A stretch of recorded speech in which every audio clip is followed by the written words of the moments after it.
Apologize to my brother or leave my house. Your house? Read this before asking me to leave. What is this? They were never after the house alone. Then what did they want? Patrick Campbell was 39, a structural engineer whose worn pickup truck looked older than some of the interns at his office. Most people believed his wife, Addison Campbell, was the one who built their comfortable life, while Patrick simply benefited from it. He repaired his own fence, mowed his own lawn, and wore the same faded baseball cap every weekend. What nobody knew was that Patrick had quietly spent months preparing for the day the truth would finally matter. Then Addison pointed at the front door, her voice cutting through the 4th of July barbecue. "Apologize to my brother, or get out of my house." Patrick slowly set his glass onto the patio table. Not a single drop spilled. End of part 1. Before we continue, I'd love to know where you're watching from. Drop your country and your local time in the comments. It's always fascinating to see how far these stories travel. And if you enjoy slow-burning stories where patience, truth, and quiet strength ultimately prevail, consider subscribing. Tomorrow's story may change the way you look at first impressions forever. Patrick Campbell did not leave because Addison told him to. He left because months before that summer evening he had already imagined it. Not the exact words, not the raised voices drifting across the backyard. Not Mason Brooks standing beside the grill with the satisfied smile of a man who believed he had just won. But Patrick had long recognized the direction their marriage was taking. A structural engineer spent his career looking for stress fractures before buildings collapsed. Over the years, he had learned that relationships followed the same laws. Tiny cracks rarely appeared all at once. They spread quietly beneath surfaces everyone else admired. As Patrick walked down the driveway with a small overnight bag hanging from one shoulder, fireworks burst somewhere over neighboring subdivisions. Children laughed 2 streets away. Someone turned up country music. The holiday continued as though nothing extraordinary had happened. Behind him, nobody followed. He climbed into his aging silver Ford F-150, started the engine, and drove away without looking into the rearview mirror. Because looking back never changed where a road led. 8 years earlier. Chicago. Patrick first met Addison Brooks inside a coffee shop across from the Willis Tower. It was 7:30 on a rainy Tuesday morning. Patrick had arrived early for a meeting with an architectural firm designing a 32-story office building along the Chicago River. Addison stood in line ahead of him, balancing 2 folders, a laptop bag and a cup of coffee that slipped from her hand the moment someone bumped her shoulder. Patrick caught the cup before it reached the floor. Coffee splashed across his sleeve instead. "You just saved my presentation," she laughed. It looked heavier than the coffee. She smiled. It was the first thing Patrick noticed about her. Not because it was beautiful, because it seemed genuine. She introduced herself as Addison Brooks, 29 years old, newly licensed in commercial real estate. Patrick introduced himself simply. Patrick Campbell, structural engineering. No titles, no company name, no attempt to impress. They spoke for barely 10 minutes before each disappeared into separate elevators. 3 weeks later, they met again during the same development project. Then again.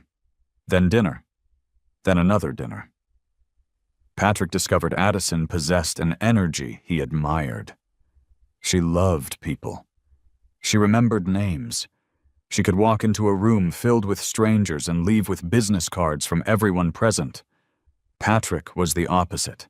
He preferred listening, observing, thinking before speaking.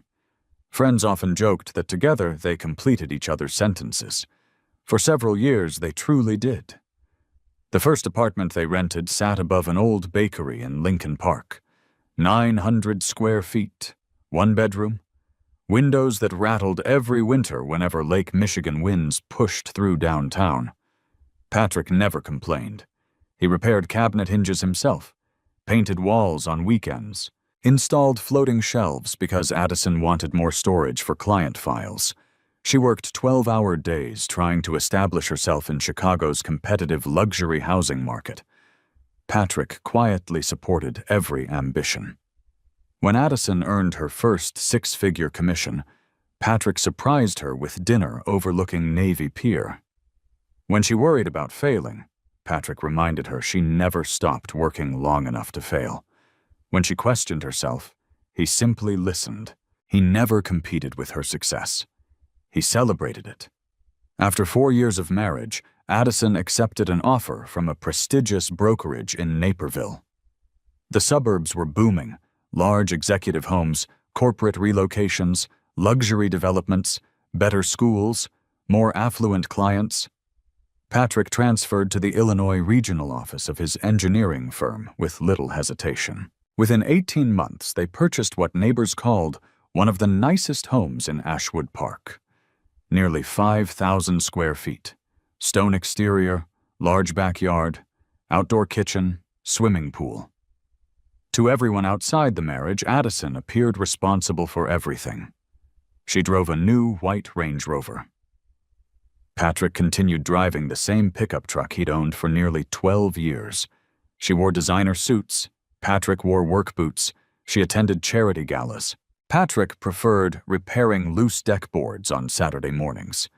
People reached conclusions without asking questions. Those conclusions rarely bothered Patrick.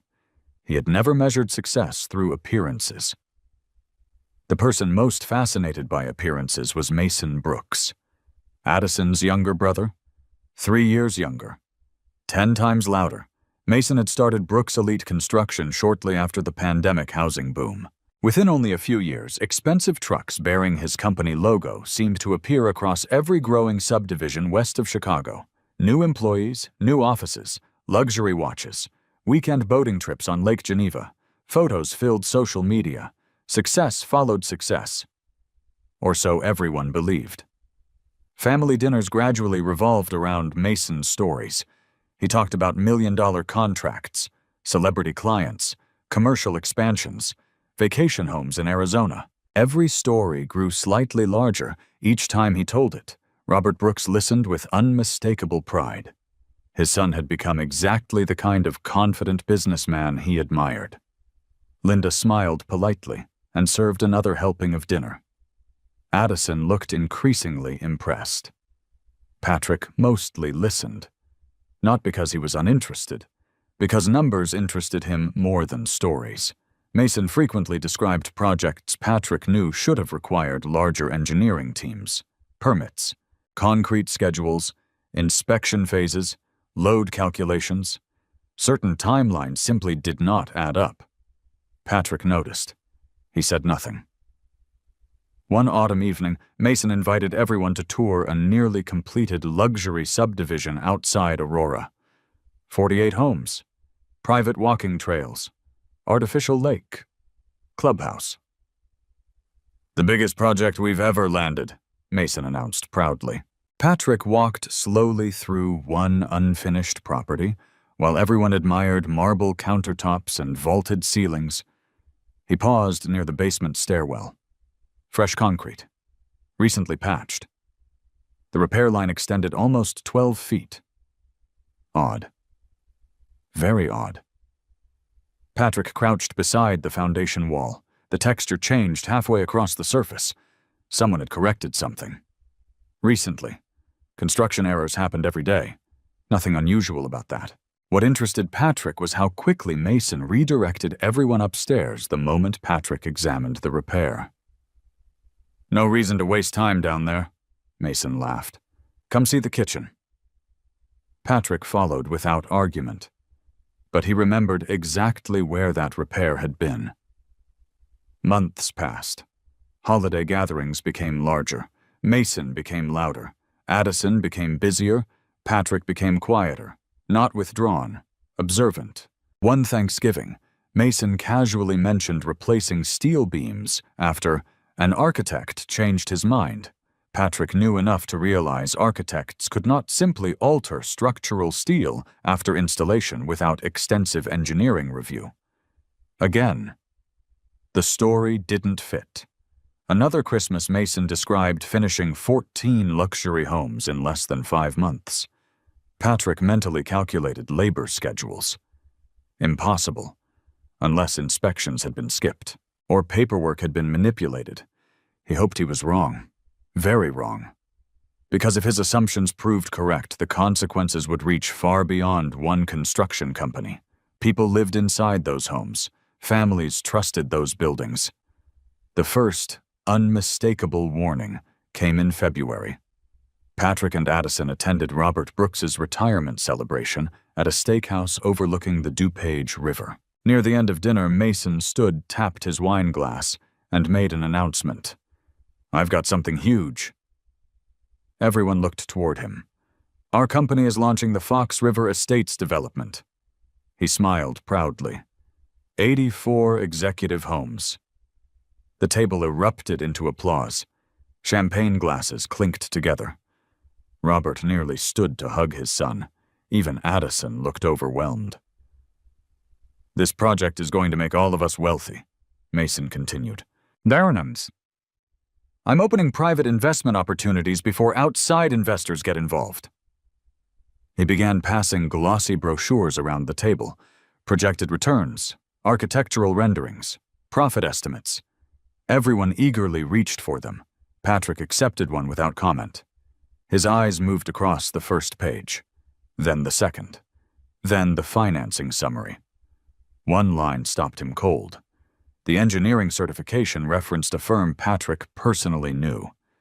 Except, the document number printed beneath the company logo belonged to a bridge rehabilitation project completed 3 years earlier, not a residential subdivision.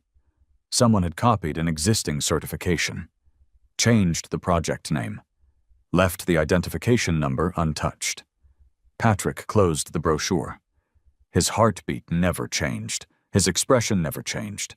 But somewhere deep inside, another invisible crack spread through the foundation, and this one could no longer be ignored.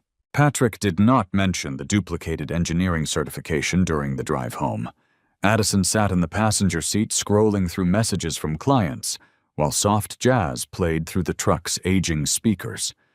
Every few minutes, she smiled at another congratulatory text about Mason's newest development. "He finally made it," she said proudly. Patrick kept his eyes on the road. "I hope he did." She glanced at him. "What does that mean?" "It means I hope everything is exactly what it appears to be." Addison laughed. "You always overthink things." Patrick didn't answer. Maybe he did. Then again, overthinking had prevented bridges from collapsing and office towers from leaning. In his profession, assumptions killed people. Silence settled comfortably between them for the rest of the drive. The following Monday, Patrick arrived at his office before sunrise. The engineering firm occupied the 8th floor of a glass building overlooking Interstate 88. Most mornings he enjoyed the quiet hour before meetings began. Coffee brewed in the break room. Cleaning crews finished vacuuming carpets. The city slowly woke outside enormous windows. Patrick placed Mason's investment brochure beside his keyboard. He stared at the engineering certification printed on the final page. The company logo belonged to Harrison Structural Consultants. Patrick had collaborated with Harrison engineers several times over the previous decade. He knew their documentation system almost by memory. Every certification carried a unique identification code. Every code remained permanently archived. Curiosity was one thing, verification was another. Patrick opened the firm's public permit database. He entered the document number. Within seconds, the search returned a result. Not Fox River Estates, not Mason Subdivision. The certification belonged to a municipal bridge rehabilitation project completed outside Peoria nearly 3 years earlier. Patrick leaned back slowly. There it was, objective proof. Someone had copied an existing engineering approval and attached it to an unrelated project. Whether it had been intentional or careless remained unknown, but it was unquestionably false. Patrick printed the search result, then folded it neatly into a plain manila folder. Nothing else. No accusations. No phone calls, no confrontation, only documentation. That evening, Mason hosted another family dinner. He enjoyed gathering everyone whenever he had good news to announce. Robert Brooks uncorked expensive wine. Linda finished preparing roast chicken. Addison helped arrange plates while Mason paced proudly around the dining room, describing future profits. Patrick mostly listened. "So," Mason announced, pointing around the table, "I'm opening the first round of private investments." Robert immediately nodded. "I'm in?" Linda smiled. "If your father trusts it, I do too." Several cousins expressed interest. Then Mason looked directly at Patrick. "What about you?" Patrick set down his fork. "I don't invest in projects I haven't reviewed." Mason grinned. "You're reviewing it." "I've reviewed the brochure." "And," Patrick chose his words carefully, "I have questions." The room grew quieter. "What questions?" Mason asked. "The engineering certification?" Mason shrugged almost too quickly. "What about it?" "It references a different project number." For less than a second, Mason's smile disappeared. Then it returned. "Oh, that's just a paperwork mix-up." Robert waved dismissively. "Nothing unusual." Patrick nodded politely. "It may be." Addison reached beneath the table and lightly touched Patrick's wrist. "Let's not talk business tonight." Patrick looked at her. "I'm not arguing." "No," she replied softly. "But Mason works hard. Maybe give him the benefit of the doubt." Patrick smiled faintly. "I always give people the benefit of the doubt." He simply never confused doubt with evidence. 2 weeks later, another inconsistency appeared. Patrick happened to drive past one of Brooks Elite Construction's developments while returning from a site inspection. A large concrete crew worked near the entrance. Several trucks displayed subcontractor logos Patrick recognized. One logo immediately caught his attention: Summit Concrete Services. Patrick knew Summit's owner professionally. The company specialized almost exclusively in commercial parking structures. Residential foundations represented only a tiny portion of their business. Curious Patrick stopped nearby under the pretense of answering emails. Workers poured concrete. Foremen shouted measurements. Everything appeared ordinary, until Patrick noticed delivery tickets blowing against a temporary fence. One sheet escaped entirely. It rolled across the pavement toward his truck. Patrick picked it up before it disappeared beneath traffic. The ticket listed 70 cubic yards of reinforced concrete. Destination Fox River Estates. But the subcontractor name printed across the top wasn't Summit Concrete. It belonged to another supplier entirely. Different company, different invoice template, different delivery number. Someone had manually crossed out one company name with black marker. Patrick photographed the document, then returned it exactly where he found it. Again, no confrontation, only evidence. That night he began something he had never expected to need: a digital archive. Patrick purchased 2 encrypted external hard drives. One remained inside a locked safe in his home office. The second stayed inside a secure deposit box at First National Bank. Every document received identical file names: dates, times, locations, photographs, public records, permit searches, screenshots. Nothing edited, nothing enhanced. Everything preserved exactly as collected. If questions ever arose later, authenticity would matter more than volume. Patrick understood chain of evidence. He knew careless organization destroyed otherwise valuable information. He approached every document the same way he approached structural calculations: methodically, patiently, without emotion. 3 days later, Addison noticed him scanning papers after dinner. "What are you working on?" "Organizing project files." She walked closer. "For work?" "In a way." She smiled. "You've been spending a lot of time thinking about Mason." Patrick saved another PDF. "I'm thinking about paperwork. You don't trust him." Patrick considered the question. I don't know yet. She folded her arms. He's my brother. I know. He would never intentionally cheat anyone. Patrick met her eyes. I hope you're right. You don't sound convinced? I sound uncertain. There isn't much difference. Patrick remained silent. She sighed. I wish you two got along. So do I.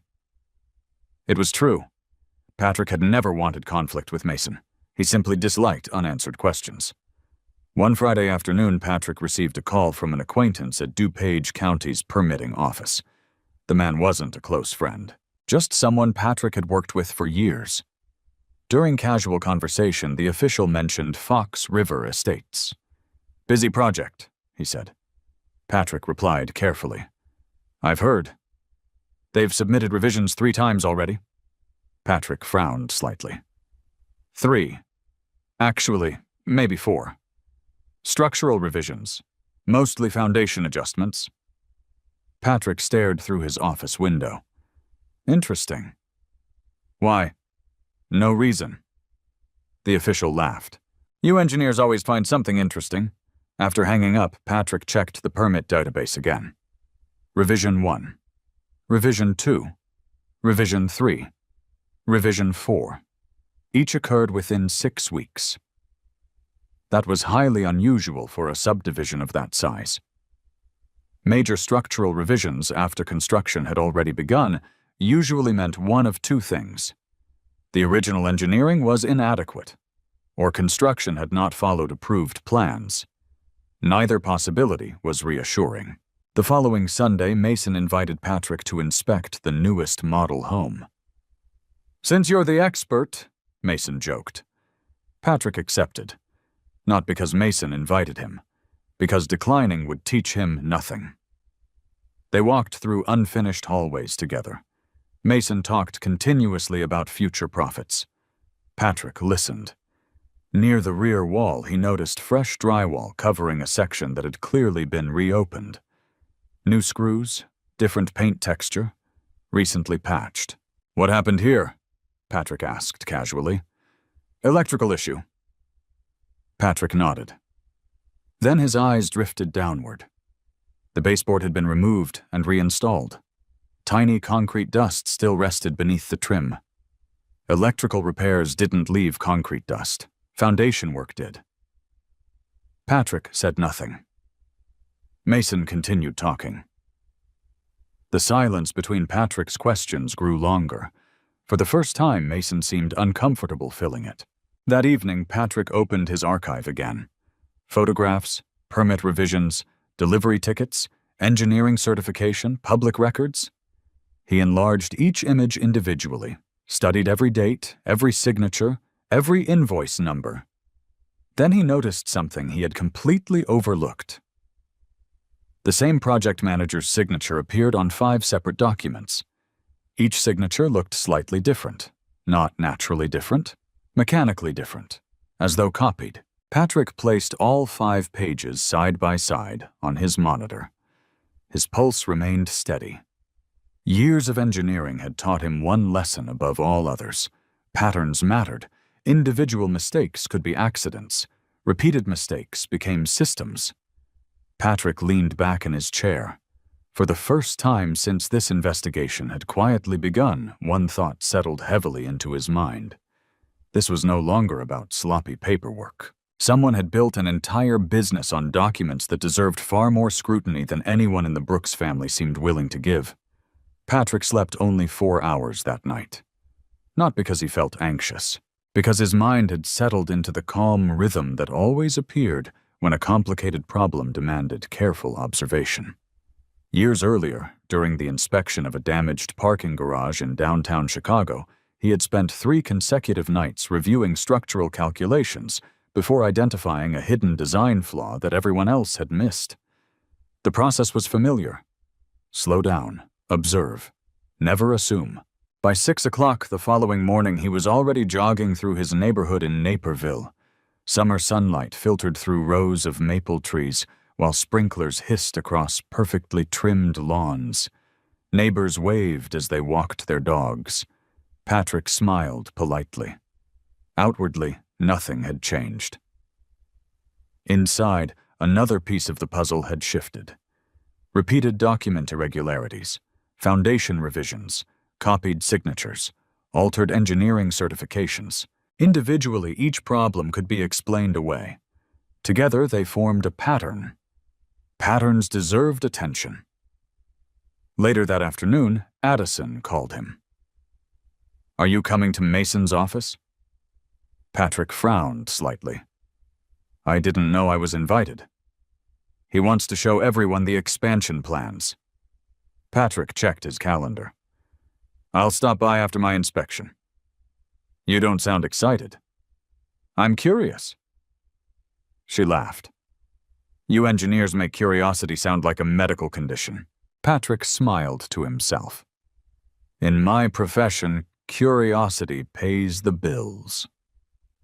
Brooks Elite Construction occupied a newly renovated office building near Aurora. Large glass windows reflected the afternoon sun. A polished stone sign displayed the company logo. 3 expensive pickup trucks sat parked beside a bright red sports car that almost certainly belonged to Mason. Inside, framed photographs covered nearly every wall. Ribbon cuttings, groundbreaking ceremonies, awards, magazine features, pictures with local politicians. Mason greeted Patrick with exaggerated enthusiasm. "There he is." He wrapped one arm around Patrick's shoulders. "Our favorite engineer." Patrick returned the smile. "You've certainly upgraded the office." "Business is booming." Several employees nodded respectfully as they passed. Patrick noticed something unusual almost immediately. Despite the appearance of success, the atmosphere felt tense. Receptionists spoke quietly. Managers hurried through hallways carrying thick folders. Nobody lingered. Nobody joked. Successful companies often felt busy. This office felt nervous. There was a difference. The conference room overlooked the parking lot. Large development maps covered one wall. Mason proudly pointed toward colored diagrams. "We've got 3 new subdivisions coming online next quarter."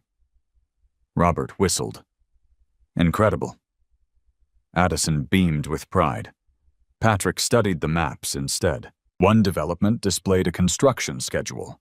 The dates caught his attention: concrete, framing, roof installation, electrical rough-in, drywall. Everything appeared compressed, far too compressed. Even under perfect conditions, labor crews could not realistically maintain those timelines across 3 separate developments. Unless several inspection stages had somehow disappeared. Patrick said nothing. The meeting ended after nearly an hour. Guests slowly drifted toward the lobby. Patrick deliberately remained behind. "I need the restroom," he said casually. Mason pointed down the hallway. "Second door." Patrick disappeared around the corner. Instead of immediately entering the restroom, he paused beside an empty hallway overlooking the accounting department. One office door remained partially open. Inside, 2 employees spoke in hushed voices. Patrick never intended to eavesdrop. But one sentence stopped him. "I can't keep changing invoice dates."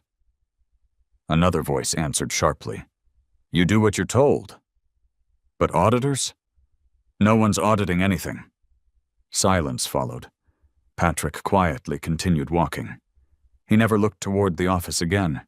He entered the restroom, washed his hands, counted slowly to 30, then left the building exactly as though nothing unusual had happened. He had learned long ago that people revealed more when they believed nobody was paying attention. That evening, Mason called unexpectedly. "Hey, Patrick?" "Hi." "I've been thinking." Patrick waited.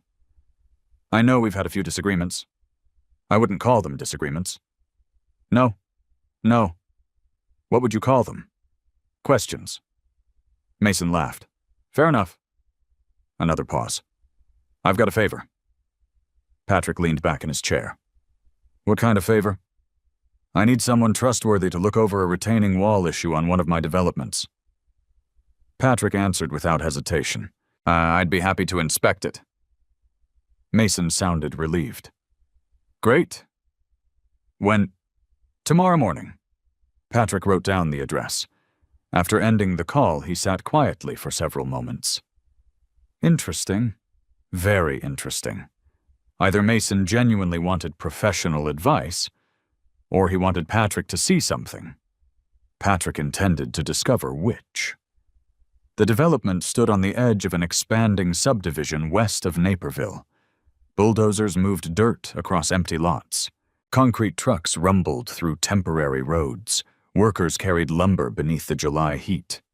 Mason met Patrick beside an unfinished retaining wall. What do you think? Patrick examined the structure carefully. The wall itself appeared adequate. Footings, drainage, reinforcement. Nothing obviously wrong. Then he noticed fresh scrape marks across one section of concrete, as though heavy equipment had recently struck it. Construction damage? Patrick asked. Mason shrugged. Probably. Patrick knelt. The scrape marks weren't recent. Dust had already settled into tiny fractures. Someone had attempted cosmetic repairs. Then another detail caught his attention. A surveillance camera mounted atop a temporary light pole pointed directly toward the retaining wall. Patrick looked up. Interesting placement.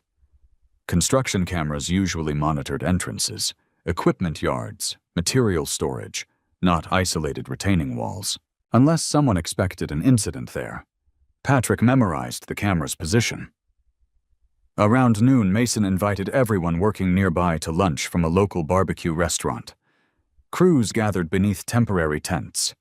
Patrick remained polite, but quiet. Halfway through lunch, a laborer rushed toward Mason. Boss? What happened? The retaining wall. Everyone stood. Patrick followed with the others. A section of temporary safety fencing now lay crushed beside the wall. Fresh tire tracks crossed the dirt. Mason looked furious. What idiot drove through there? Nobody answered. Then one supervisor pointed toward Patrick's truck. It was parked closest. Every head slowly turned. Patrick looked at the fence, then at his truck. The distance between them measured nearly 40 yards. Impossible. Mason folded his arms. You sure you didn't bump it backing out? Patrick answered calmly. No. The fence wasn't like that earlier. No. So, what happened? I don't know. Several workers exchanged uncertain looks. Robert, who had arrived moments earlier to check progress, frowned deeply. This isn't good. Addison looked uncomfortable. Patrick? He met her eyes. I didn't hit the fence. Mason sighed dramatically. Nobody's accusing you. The statement itself sounded like an accusation. Patrick slowly walked toward the damaged area. Fresh tire impressions crossed loose gravel. He crouched, measured the width visually. Construction loader tires, far too wide for his pickup. The tread pattern differed completely. He looked again toward the surveillance camera. Still recording. Patrick stood. When can we review the footage? Mason hesitated. What footage? Patrick pointed upward. The camera. Mason glanced over his shoulder. Oh. Yes. It hasn't been working. Patrick looked directly at the blinking green indicator light. Operational. Recording. His engineering work often required reviewing temporary construction surveillance after accidents. He recognized active equipment immediately. It appears operational. Mason smiled awkwardly. I'll have IT check it. Patrick nodded once. Please do. No anger, no argument. Only 4 words. Please do. Driving away from the site, Patrick's phone vibrated. A notification from his bank. He almost ignored it. Then he noticed the subject line. Business identity alert. Confused, he opened the message. A commercial credit inquiry had been submitted using his full legal name, Patrick Campbell. He frowned. He had not applied for business credit. He had not authorized any commercial financing. The inquiry listed only one additional detail: reference company Brooks Elite Construction. Patrick pulled safely onto the shoulder, read the notification again, then once more.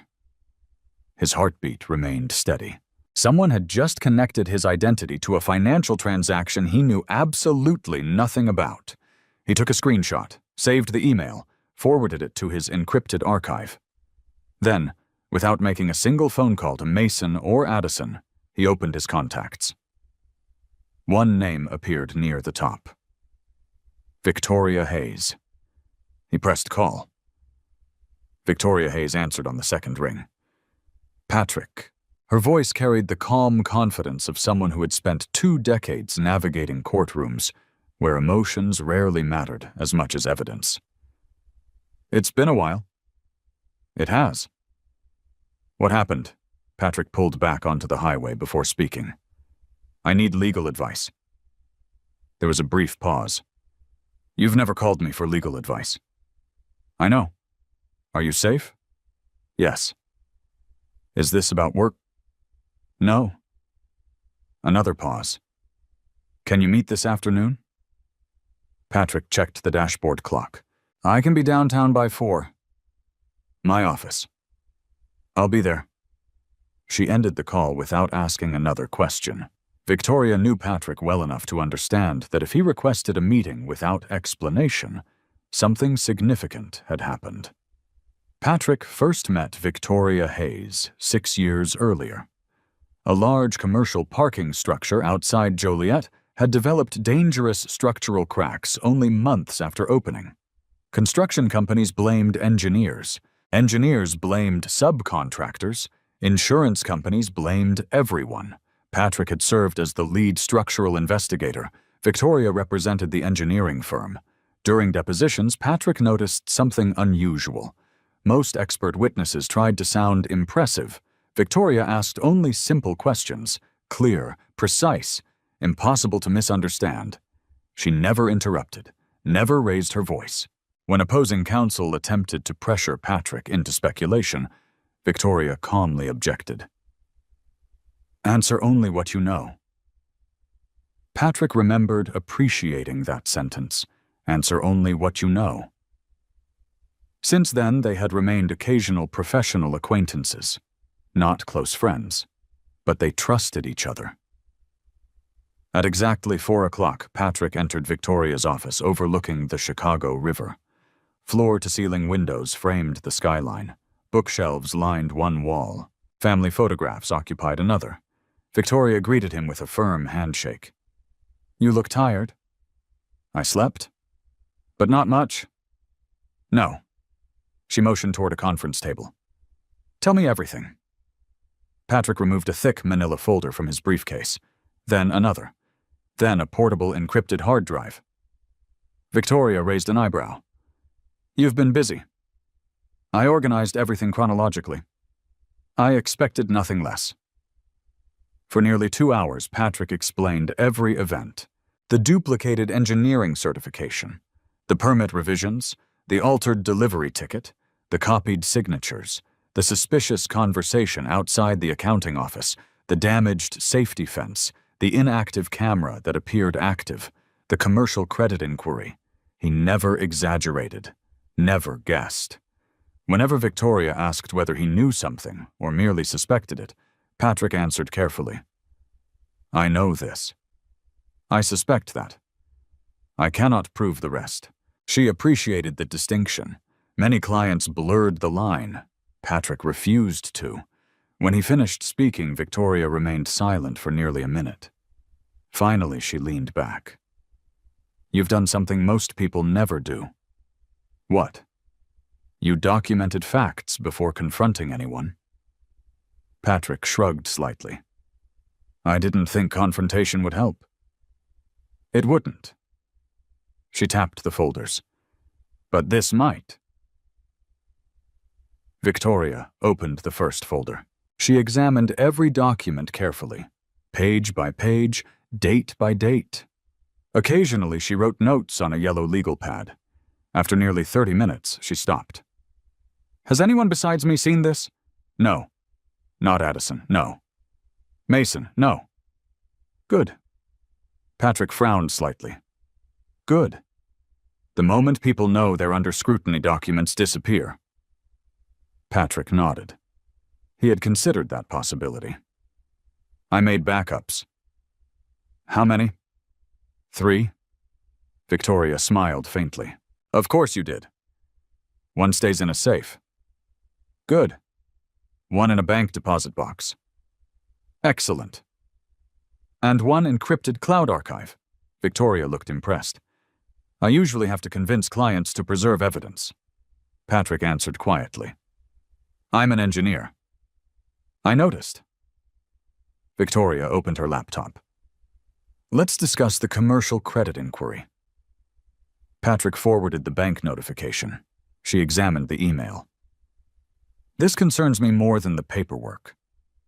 Why? Because someone may have attempted to associate your identity with business financing. Could it be a mistake? It could. She looked directly at him. But we're no longer dealing with isolated mistakes. Patrick understood exactly what she meant. Patterns. Again. Always patterns. Victoria continued. If someone used your name without authorization, that's potentially identity fraud. Patrick remained silent. If someone connected you to future financial liability, she didn't finish the sentence. She didn't need to. Patrick understood very well. Victoria picked up another document. The duplicated engineering certification. What do you think? I think it's false. Patrick nodded. So do I. But proving it requires more than comparing document numbers. She opened another folder. We'll request certified records directly from Harrison Structural Consultants. Patrick asked, now? Not yet. Why not? Because I want them preserved before anyone receives advance warning. She paused. I don't know whether Brooks Elite Construction knowingly submitted false documents. Patrick appreciated that wording. Knowingly. Facts first. Intent later. As evening approached, Victoria walked toward the office window. Traffic moved slowly along Wacker Drive below. Patrick. Yes. There's something I need you to understand. He waited. If this investigation expands, people will accuse you of overreacting. I expected that.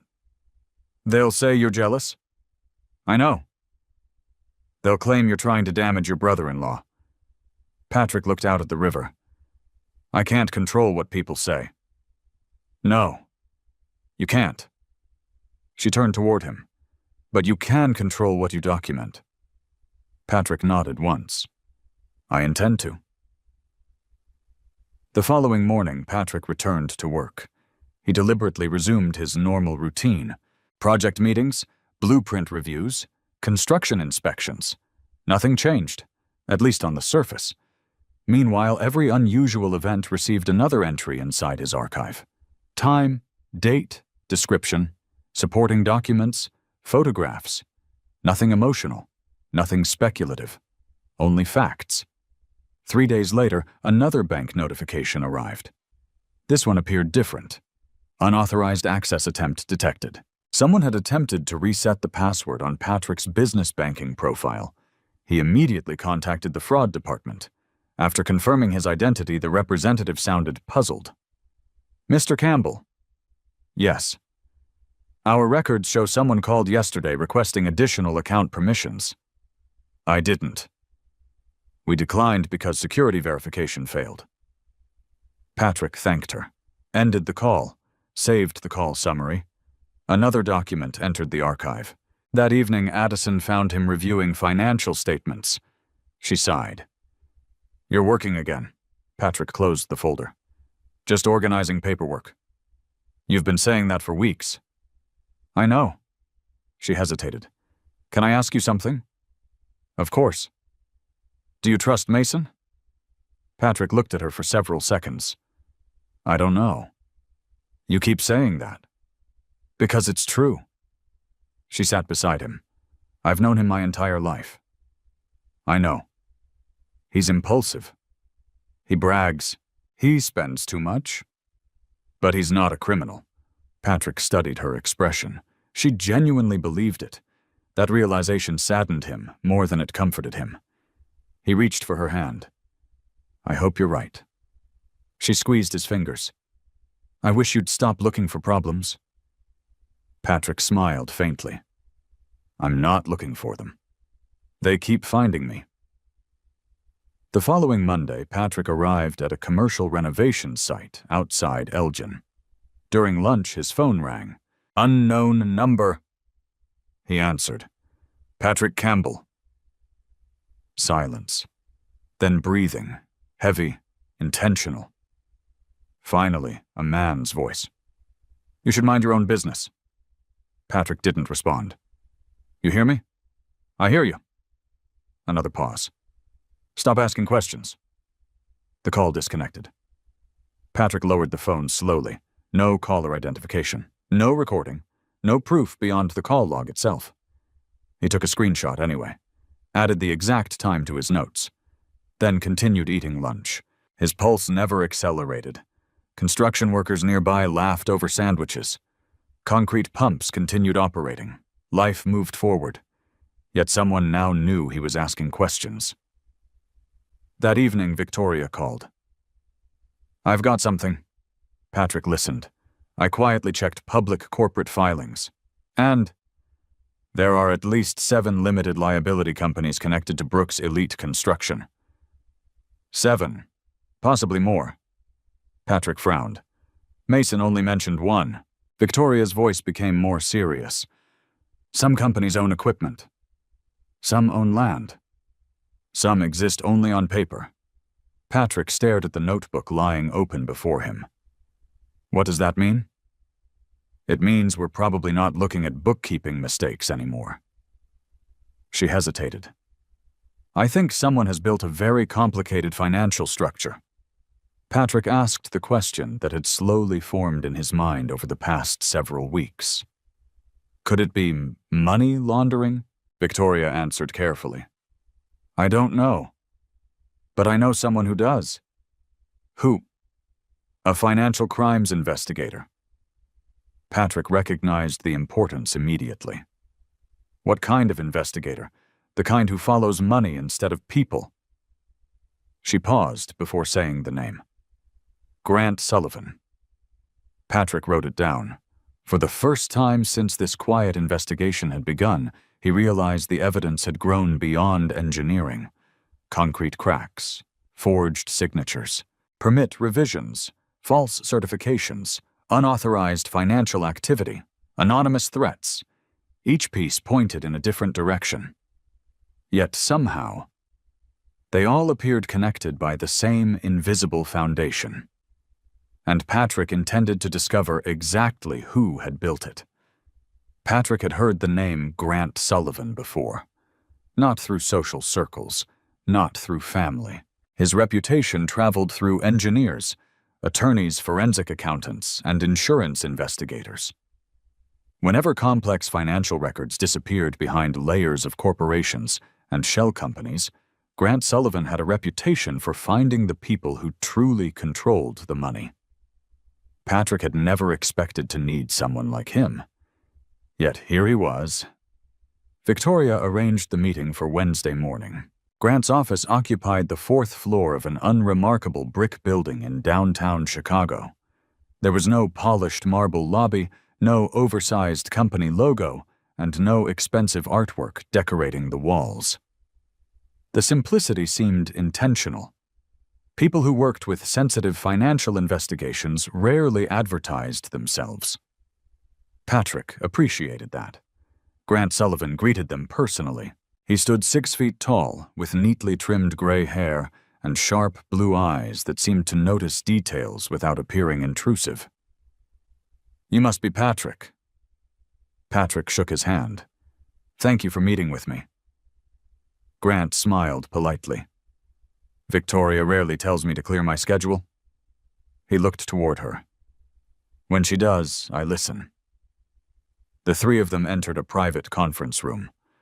Unlike Victoria, Grant asked very few introductory questions. Instead, he placed a legal pad on the table. Start from the beginning. Patrick did exactly that. Nearly 90 minutes later, Grant closed the final folder. You've collected an impressive amount of information. Patrick answered quietly. I only documented what happened. Grant nodded. Exactly. He folded his hands. Most people bring theories. You brought records.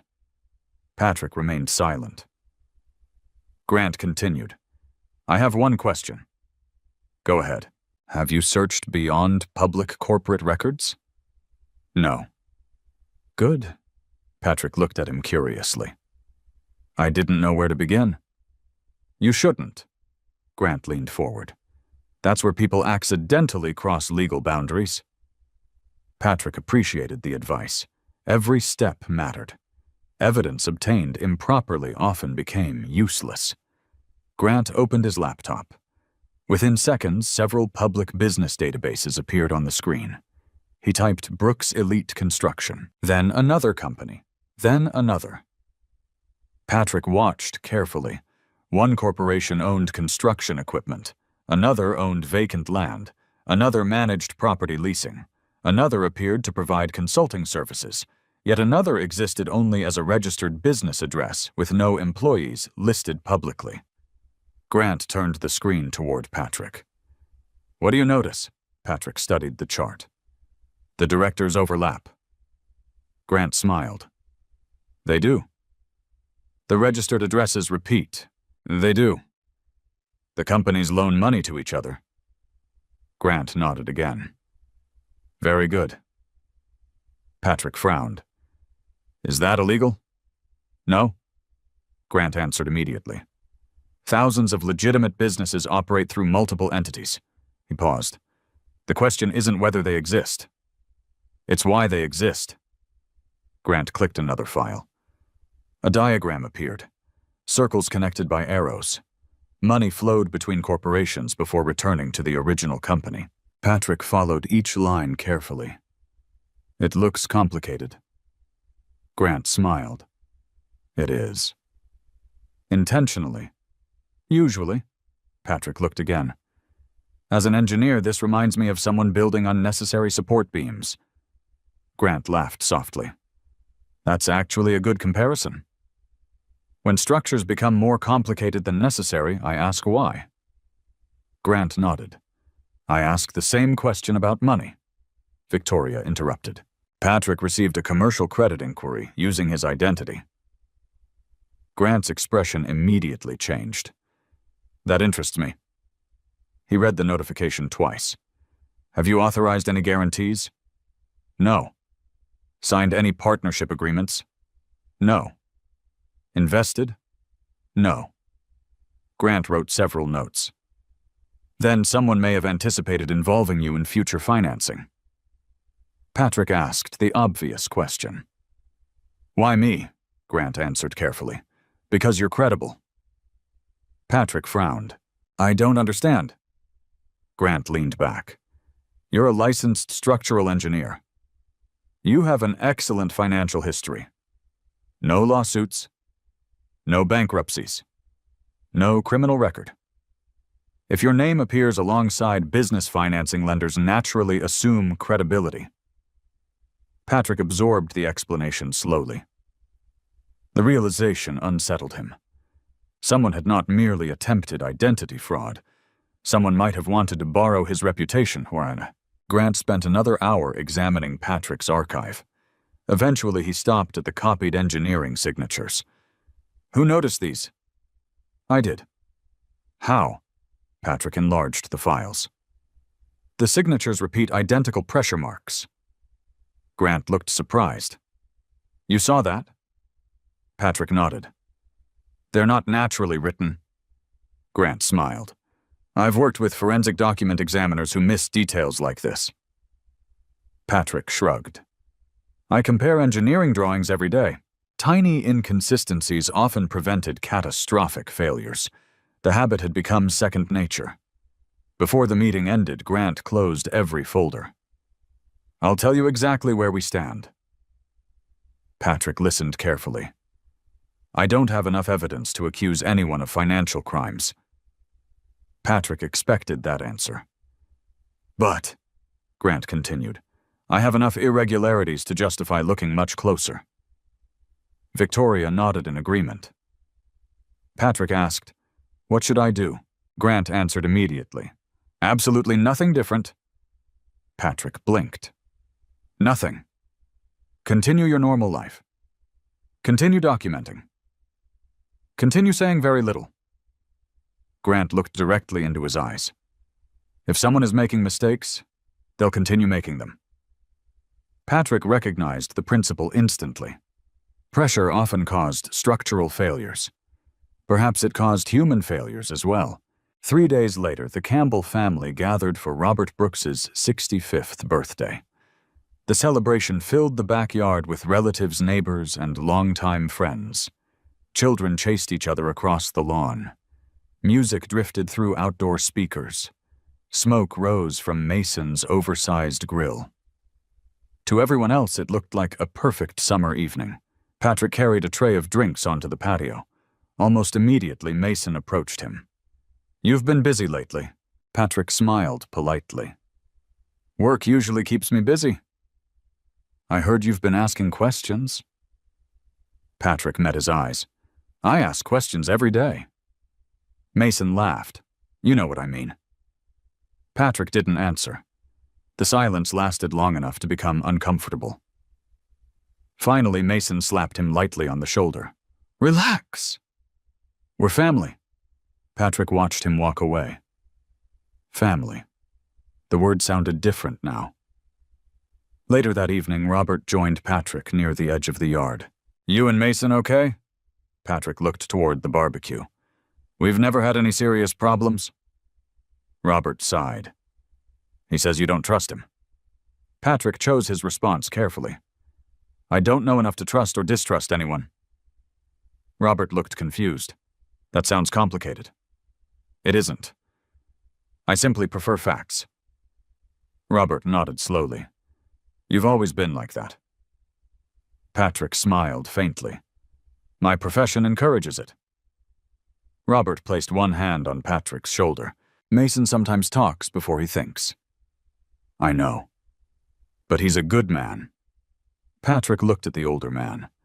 Robert genuinely believed those words.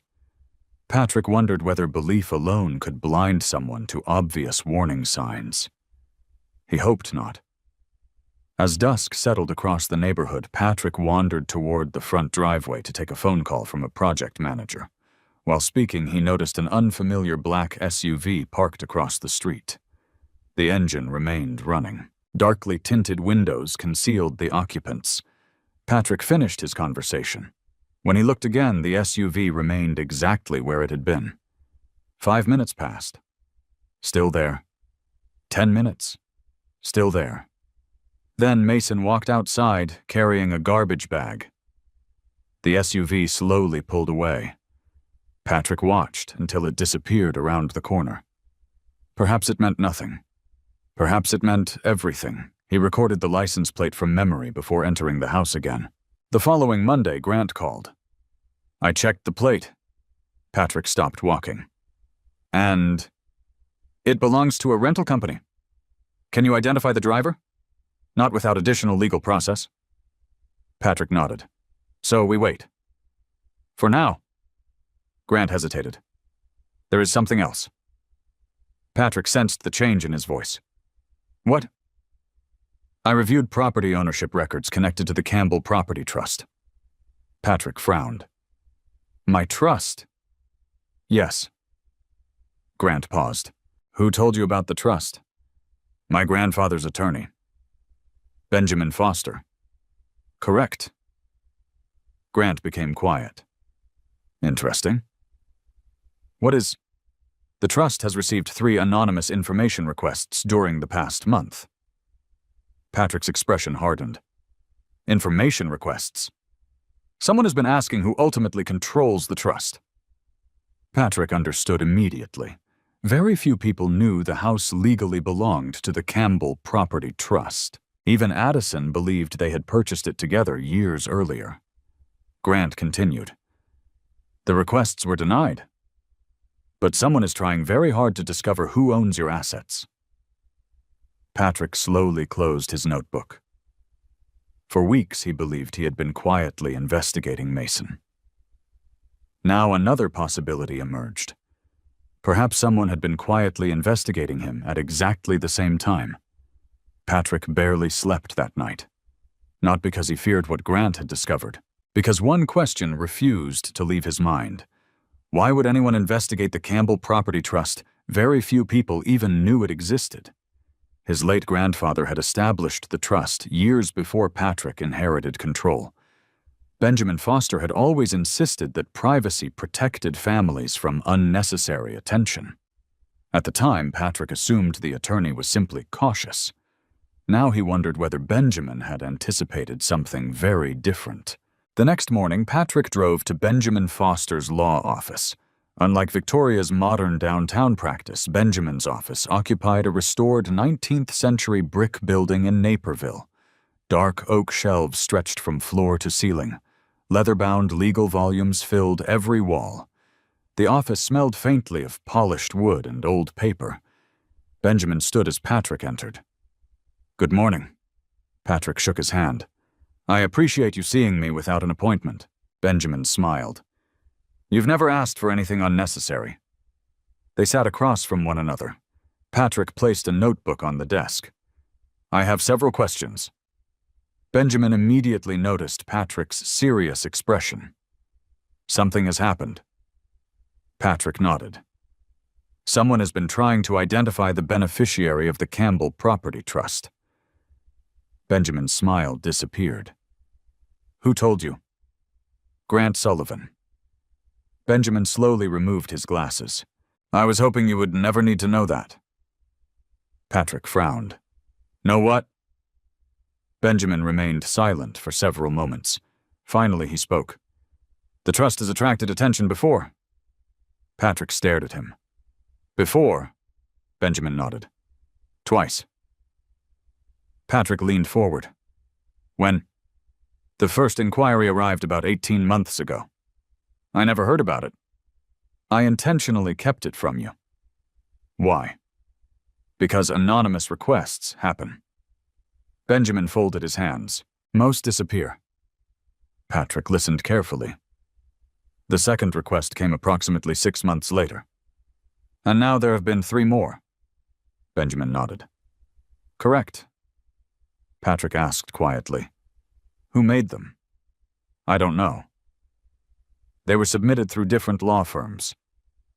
"Different investigators." "No names."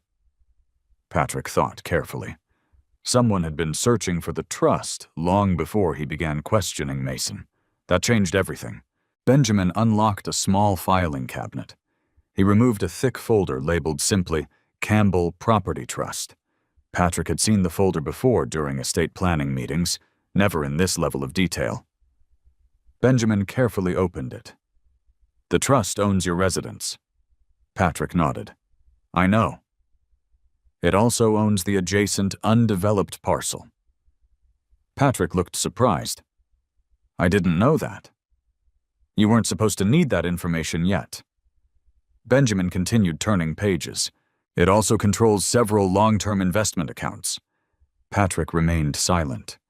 He had deliberately avoided becoming involved in family wealth. His engineering career had always provided everything he needed. Benjamin smiled gently. "Your grandfather believed independence builds character." Patrick smiled faintly. "He said that often." He meant it. Benjamin reached the final section. "I need to ask something." Patrick waited. "Has anyone recently encouraged you to personally guarantee loans?" Patrick immediately remembered the commercial credit inquiry. "No." "But someone attempted to use my identity." Benjamin nodded slowly. "I was afraid of that." Patrick looked directly at him. "Afraid," Benjamin sighed. "If someone cannot access trust assets directly, they may attempt to involve the beneficiary personally." Patrick understood. Indirect access. The realization disturbed him more than outright theft.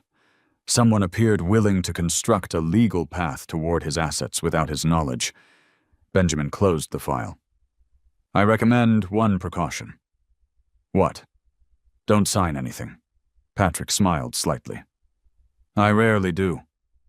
Benjamin returned the smile. I mean anything. No loan documents. No partnership agreements. No investment paperwork. Nothing. Patrick nodded once. You have my word. Later that afternoon, Patrick returned to his engineering office. His assistant handed him a large overnight envelope. No return address. Patrick examined it carefully. The package had been delivered by courier. Inside, he found only a single document. A printed copy of one page from Brooks Elite Construction's financial statements. No note, no explanation, no signature. Only one line had been highlighted in yellow. Professional consulting fees. Amount $842,000. Patrick frowned. The company listed no consulting division, no engineering partner, no explanation. The payment recipient had been blacked out with permanent marker. Someone wanted him to see the expense, but not the recipient. Interesting. He immediately scanned the page, created digital copies, placed the original inside an evidence sleeve, then called Victoria. Within an hour, Victoria and Grant joined him. Grant examined the document first. Courier records, Patrick nodded. My receptionist signed for it. Victoria asked, fingerprints. Grant shook his head. Probably wiped. Patrick looked at the highlighted line. Why send only this page? Grant answered almost immediately. Because someone inside the company wants to talk. Victoria agreed. They're scared. Patrick considered the possibility. An employee, an accountant, someone watching events unfold from the inside. Grant continued. Anonymous whistleblowers rarely start with complete evidence. They begin with hints. They're testing whether investigators pay attention. Patrick quietly nodded. I'll pay attention. Grant photographed the page, then enlarged the highlighted section. Notice the accounting code. Patrick looked carefully. The expense classification didn't match consulting services. Instead, it resembled miscellaneous project costs. It was reclassified, Patrick said quietly. Grant smiled. Exactly. Victoria looked between them. What does that mean? Patrick answered. The payment originally belonged somewhere else. Grant nodded. Someone moved it.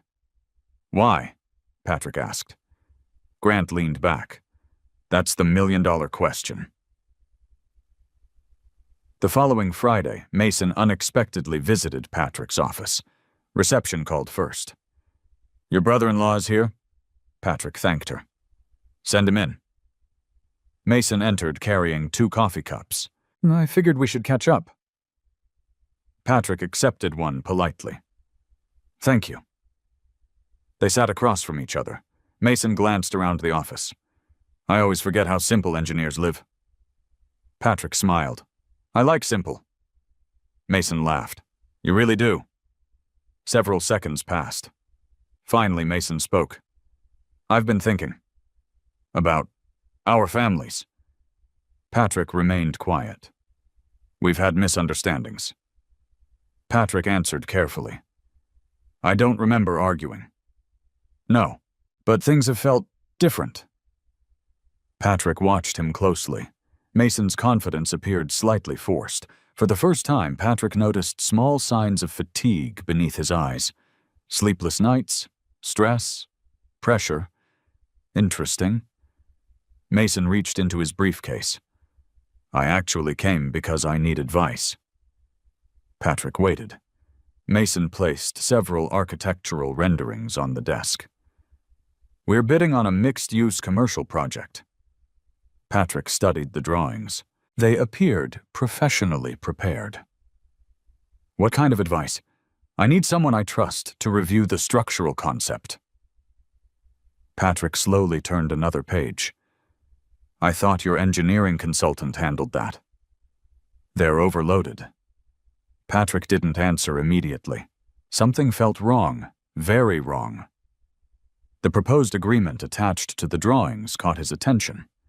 Reviewer authorization form. Patrick quietly read the first paragraph. Then the second. Halfway down the page, one sentence stopped him. Professional review consultant assumes shared responsibility for structural compliance. Patrick looked up. You want me to sign this? Mason smiled. Just a formality. Patrick calmly slid the document back across the desk. I can't. Why not? I haven't reviewed the engineering calculations. You will? Eventually. Patrick shook his head. I don't sign responsibility before performing work. Mason laughed nervously. You're too careful, Patrick answered with complete sincerity. Yes, I am. The room became silent. For several long seconds, neither man spoke. Finally, Mason gathered the papers. No problem. We'll figure something else out. Patrick nodded politely. I'm sure you will. After Mason left, Patrick remained seated. He replayed the conversation carefully. Grant had warned him. Benjamin had warned him. Do not sign anything. Now, within 48 hours of both warnings, Mason had arrived carrying documents transferring legal responsibility. Coincidence. Patrick no longer believed in coincidences. He immediately scanned every page before placing them into his archive. Minutes later, Grant called. I've got news. Patrick answered quietly. So do I. Grant paused. What happened? Mason just asked me to sign engineering responsibility forms. Silence filled the line. Finally, Grant spoke. Patrick, don't sign a single page. Patrick looked toward the closed office door. I already refused. Grant exhaled slowly. Good. Because I think we just discovered exactly how someone intended to connect your name to Brooks Elite Construction. Grant arrived at Patrick's office less than an hour later. He carried only a slim leather portfolio. No briefcase, no laptop bag. Patrick had begun to notice that Grant traveled lightly. The investigator seemed to believe that information weighed more than paper. Victoria joined them 10 minutes afterward. The three gathered inside Patrick's conference room. Grant spread Mason's proposed agreement across the table. Let's read this slowly. Patrick watched as Grant highlighted several paragraphs. The first page looks harmless. Victoria nodded. It introduces you as an independent engineering consultant. Patrick remained silent. Grant turned to the second page. Here's the problem. He pointed to one sentence near the bottom. Professional review consultant acknowledges responsibility for the accuracy of structural recommendations incorporated into final construction. Patrick frowned. I noticed that. Grant continued, but keep reading. Patrick followed the next paragraph. The consultant further agrees that any financing institution relying upon such certifications may reasonably consider the consultant's professional representations. Patrick looked up. That isn't ordinary. No, Grant answered calmly. It certainly isn't. Victoria crossed her arms. If Patrick signed this, Grant finished the thought. His professional license and reputation could become part of future financing packages. Patrick understood immediately. The engineering review itself was almost irrelevant. His credibility was the valuable asset. Grant opened his portfolio. I brought examples. He placed 3 unrelated consulting agreements beside Mason's document. Patrick compared them carefully. The differences became obvious. Standard engineering contracts limited responsibility. Mason's version expanded it, significantly. Patrick looked toward Grant. This wasn't drafted by a typical engineering attorney. I agree. It reads more like financing language. Victoria nodded, as if someone combined legal clauses from several different contracts. Patrick quietly organized the pages. Someone had invested considerable effort creating a document most engineers would probably skim before signing. Patrick was grateful for a lifetime spent reading technical language line by line. Grant folded his hands. I want to ask one uncomfortable question. Patrick nodded. Go ahead. If Mason knew exactly what this document accomplished, Grant paused. Then he intentionally attempted to connect you to his business. Patrick finished the sentence himself. If he didn't know, then someone else prepared everything. Victoria looked between them. Either possibility concerns me. Patrick agreed. One possibility involved deception. The other suggested Mason himself might be manipulated. Neither explanation offered comfort. Later that afternoon, Patrick returned to his normal inspection schedule. A municipal parking structure required a routine safety evaluation. He spent 4 hours examining concrete joints, expansion bearings, drainage systems, and support columns. The work steadied his thoughts. Steel, concrete, load calculations. Those things behaved according to physical laws. People rarely did.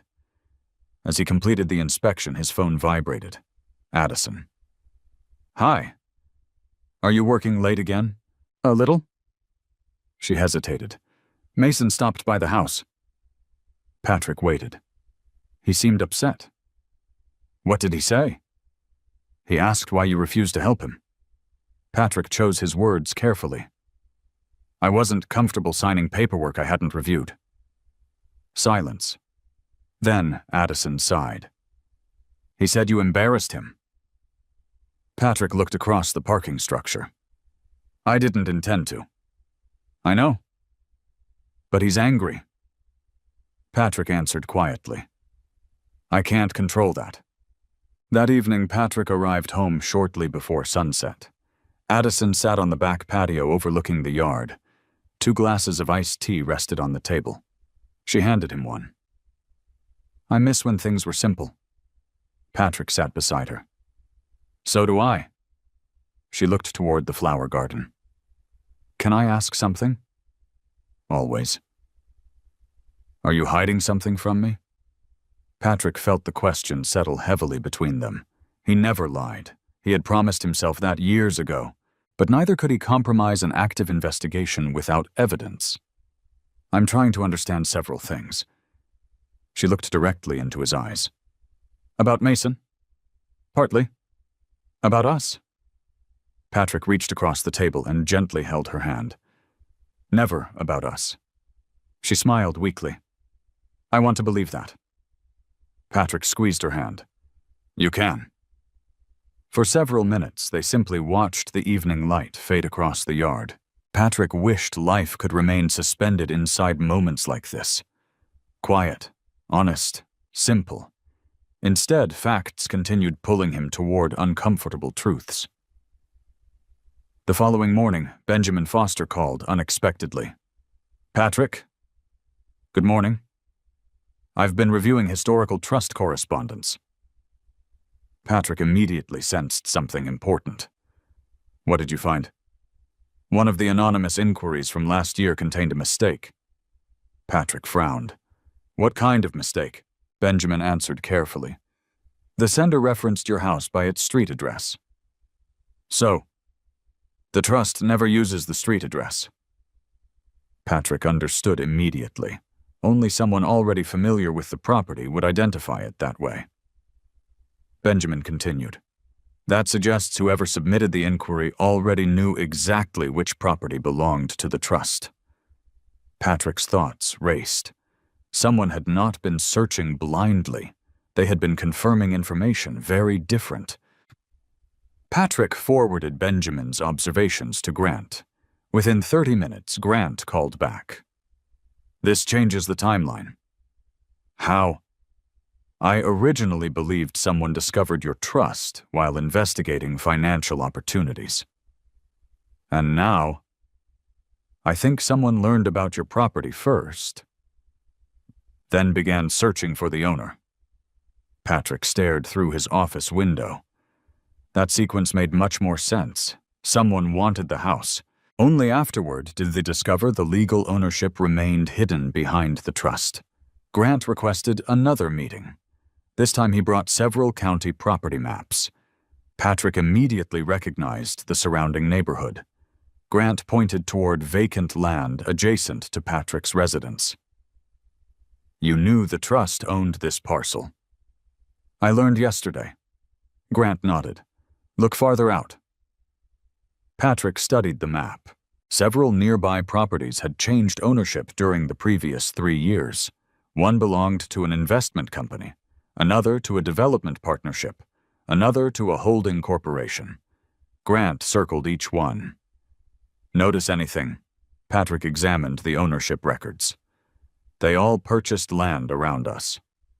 Exactly. Grant slid another document across the table. Future redevelopment corridor proposal. Patrick frowned. I've never seen this. It hasn't been publicly announced. Victoria looked surprised. Where did you get it? Grant smiled faintly. I have sources. Patrick continued reading. A proposed mixed-use commercial district would dramatically increase surrounding land values. Road expansions, retail centers, luxury residential developments, public infrastructure. Everything surrounded one area, his neighborhood. Patrick slowly looked up. The house. Grant nodded. The location may be worth considerably more than anyone realized. Victoria quietly added, especially if someone wanted to assemble every surrounding parcel. Patrick's thoughts connected another piece of the puzzle. If they couldn't purchase mine, Grant finished the sentence, they'd need to discover who controlled it. For the first time, Patrick considered a possibility completely unrelated to family conflict. What if Mason's construction business was only one part of something much larger: real estate, development, financing, corporate entities, anonymous trust inquiries, professional guarantees? The pattern continued expanding. Each answer revealed another question. 2 days later, Patrick received another anonymous delivery. This package contained no financial statements. Instead, it held a single color photograph. Taken from across the street, his own house. The image had clearly been captured only days earlier.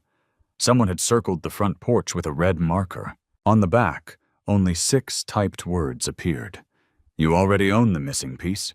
Patrick studied the photograph without speaking.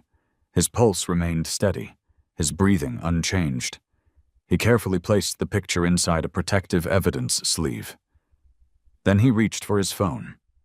Grant answered immediately. I was expecting your call. Patrick looked once more at the photograph of his home. I think whoever has been watching the trust. He paused. Descent has finally decided to let me know they're watching me. Grant arrived at Patrick's house before sunrise the following morning. The neighborhood remained unusually quiet. Only a few joggers moved along the sidewalks while sprinklers watered carefully maintained lawns. Grant parked a block away instead of directly in front of the house. Patrick noticed immediately. You didn't want anyone connecting your vehicle with mine? Grant smiled. You notice everything. Patrick simply nodded. Observation had become habit long before this investigation began. The 2 men walked slowly around the property. Grant examined the front sidewalk, neighboring driveways, utility poles, and nearby intersections without saying much. Finally, he stopped near the mailbox. Someone photographed this house from across the street. Patrick looked toward the opposite curb. There. Grant followed his gaze. The angle perfectly matched the anonymous photograph. He crossed the road and stood exactly where the photographer would have been. The porch fills the frame. Patrick joined him. Grant slowly rotated. Interesting. What? The photographer wasn't hiding. Patrick frowned. They stood in plain sight. Exactly. Grant looked toward the surrounding homes. They wanted to be seen if someone happened to notice. Patrick considered the possibility. So the message wasn't only the photograph. Grant nodded. The act of taking it may have been intentional. Grant spent another 15 minutes inspecting the area. Eventually, he pointed toward a decorative streetlight. Security camera. Patrick looked carefully. A small neighborhood surveillance camera faced the intersection. I never noticed it. Grant smiled. Most people don't. He immediately contacted the Homeowners Association. Within an hour, permission had been requested to preserve the recording before automatic deletion. Patrick appreciated Grant's speed. Evidence often disappeared because people waited too long. Meanwhile, Patrick drove to his engineering office. His day appeared perfectly ordinary. Project meetings, structural calculations, inspection reports, telephone calls, no emergencies, no surprises. Just before lunch, his receptionist informed him that a woman wished to speak with him. Does she have an appointment? No. Name? She wouldn't give one. Patrick hesitated. Send her in. The woman entered cautiously. She appeared to be in her early 50s. Professional clothing, nervous posture. She carried no purse, only a plain manila envelope. I'm sorry for arriving unannounced. Patrick gestured toward the chair. Please. She remained standing. I can't stay. Without another word, she placed the envelope on his desk. Patrick looked at it. Who are you? She shook her head. You shouldn't know. Does this involve Brooks Elite Construction? The woman's expression changed instantly. Fear. Real fear. She whispered, Be careful who you trust. Then she turned and walked away before Patrick could ask another question. Patrick did not immediately open the envelope. Instead, he stepped into the hallway. His receptionist looked confused. Did she leave? Yes. Did she sign the visitor log? No. Patrick thanked her. He checked the parking lot through the office window. The woman entered a taxi already waiting outside. Within seconds, it disappeared into traffic. Interesting. Very organized. Patrick photographed the unopened envelope, recorded the time, noted the visitor's description while his memory remained fresh. Only then did he carefully open it. Inside lay 24 photocopied invoices. Each appeared ordinary: concrete deliveries, steel purchases, equipment rentals, payroll summaries. Nothing immediately alarming. Then Patrick noticed handwritten project numbers in the corners. The same invoice appeared assigned to different construction sites. Again, and again, and again. He slowly aligned 2 copies beside one another. Identical invoice. Different project. Different accounting code. Different payment authorization. Patrick immediately called Grant. Grant arrived 45 minutes later. Victoria joined by video conference. Grant carefully reviewed every page. His expression remained calm. Finally, he separated 3 invoices. Look here. Patrick leaned closer. The supplier invoice numbers matched perfectly. So, Grant placed corresponding payment records beside them. The supplier appears to have been paid once. Patrick understood. But Brooks Elite build multiple projects. Grant nodded. If authentic, Victoria completed the sentence. Someone may have charged the same material expense repeatedly. Patrick quietly organized the documents. He refused to assume guilt, but mathematics rarely lied. One invoice could not honestly become 3 separate project expenses. Grant leaned back. This whistleblower has become much bolder, Patrick agreed. The first package showed 1 accounting line. The second package reveals an entire pattern. Victoria added, They're escalating. Patrick asked, why now? Grant considered the question. Because whoever is helping us believes time is running out. That afternoon, Grant received a call. He listened silently for nearly 2 minutes, then ended the conversation. The Homeowners Association found the camera footage. Patrick waited. Someone photographed your house. Grant opened his tablet. A still image appeared. The photographer wore sunglasses and a baseball cap. Average height, dark jacket, nothing distinctive. Patrick studied the image carefully. Then another detail caught his attention. "Stop!" Grant enlarged the photograph. Patrick pointed toward the background.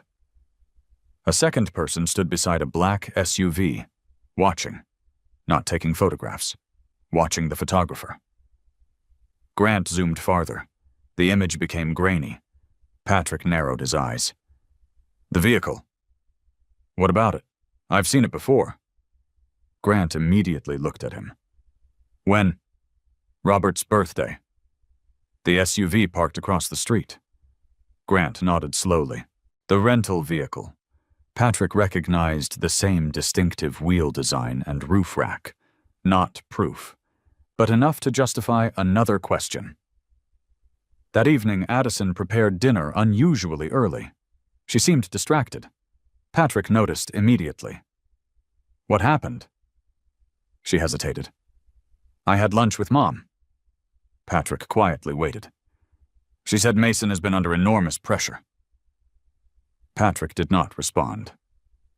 "He apparently borrowed a lot of money for several development projects." Patrick looked towards his plate. "I didn't know." "Neither did I."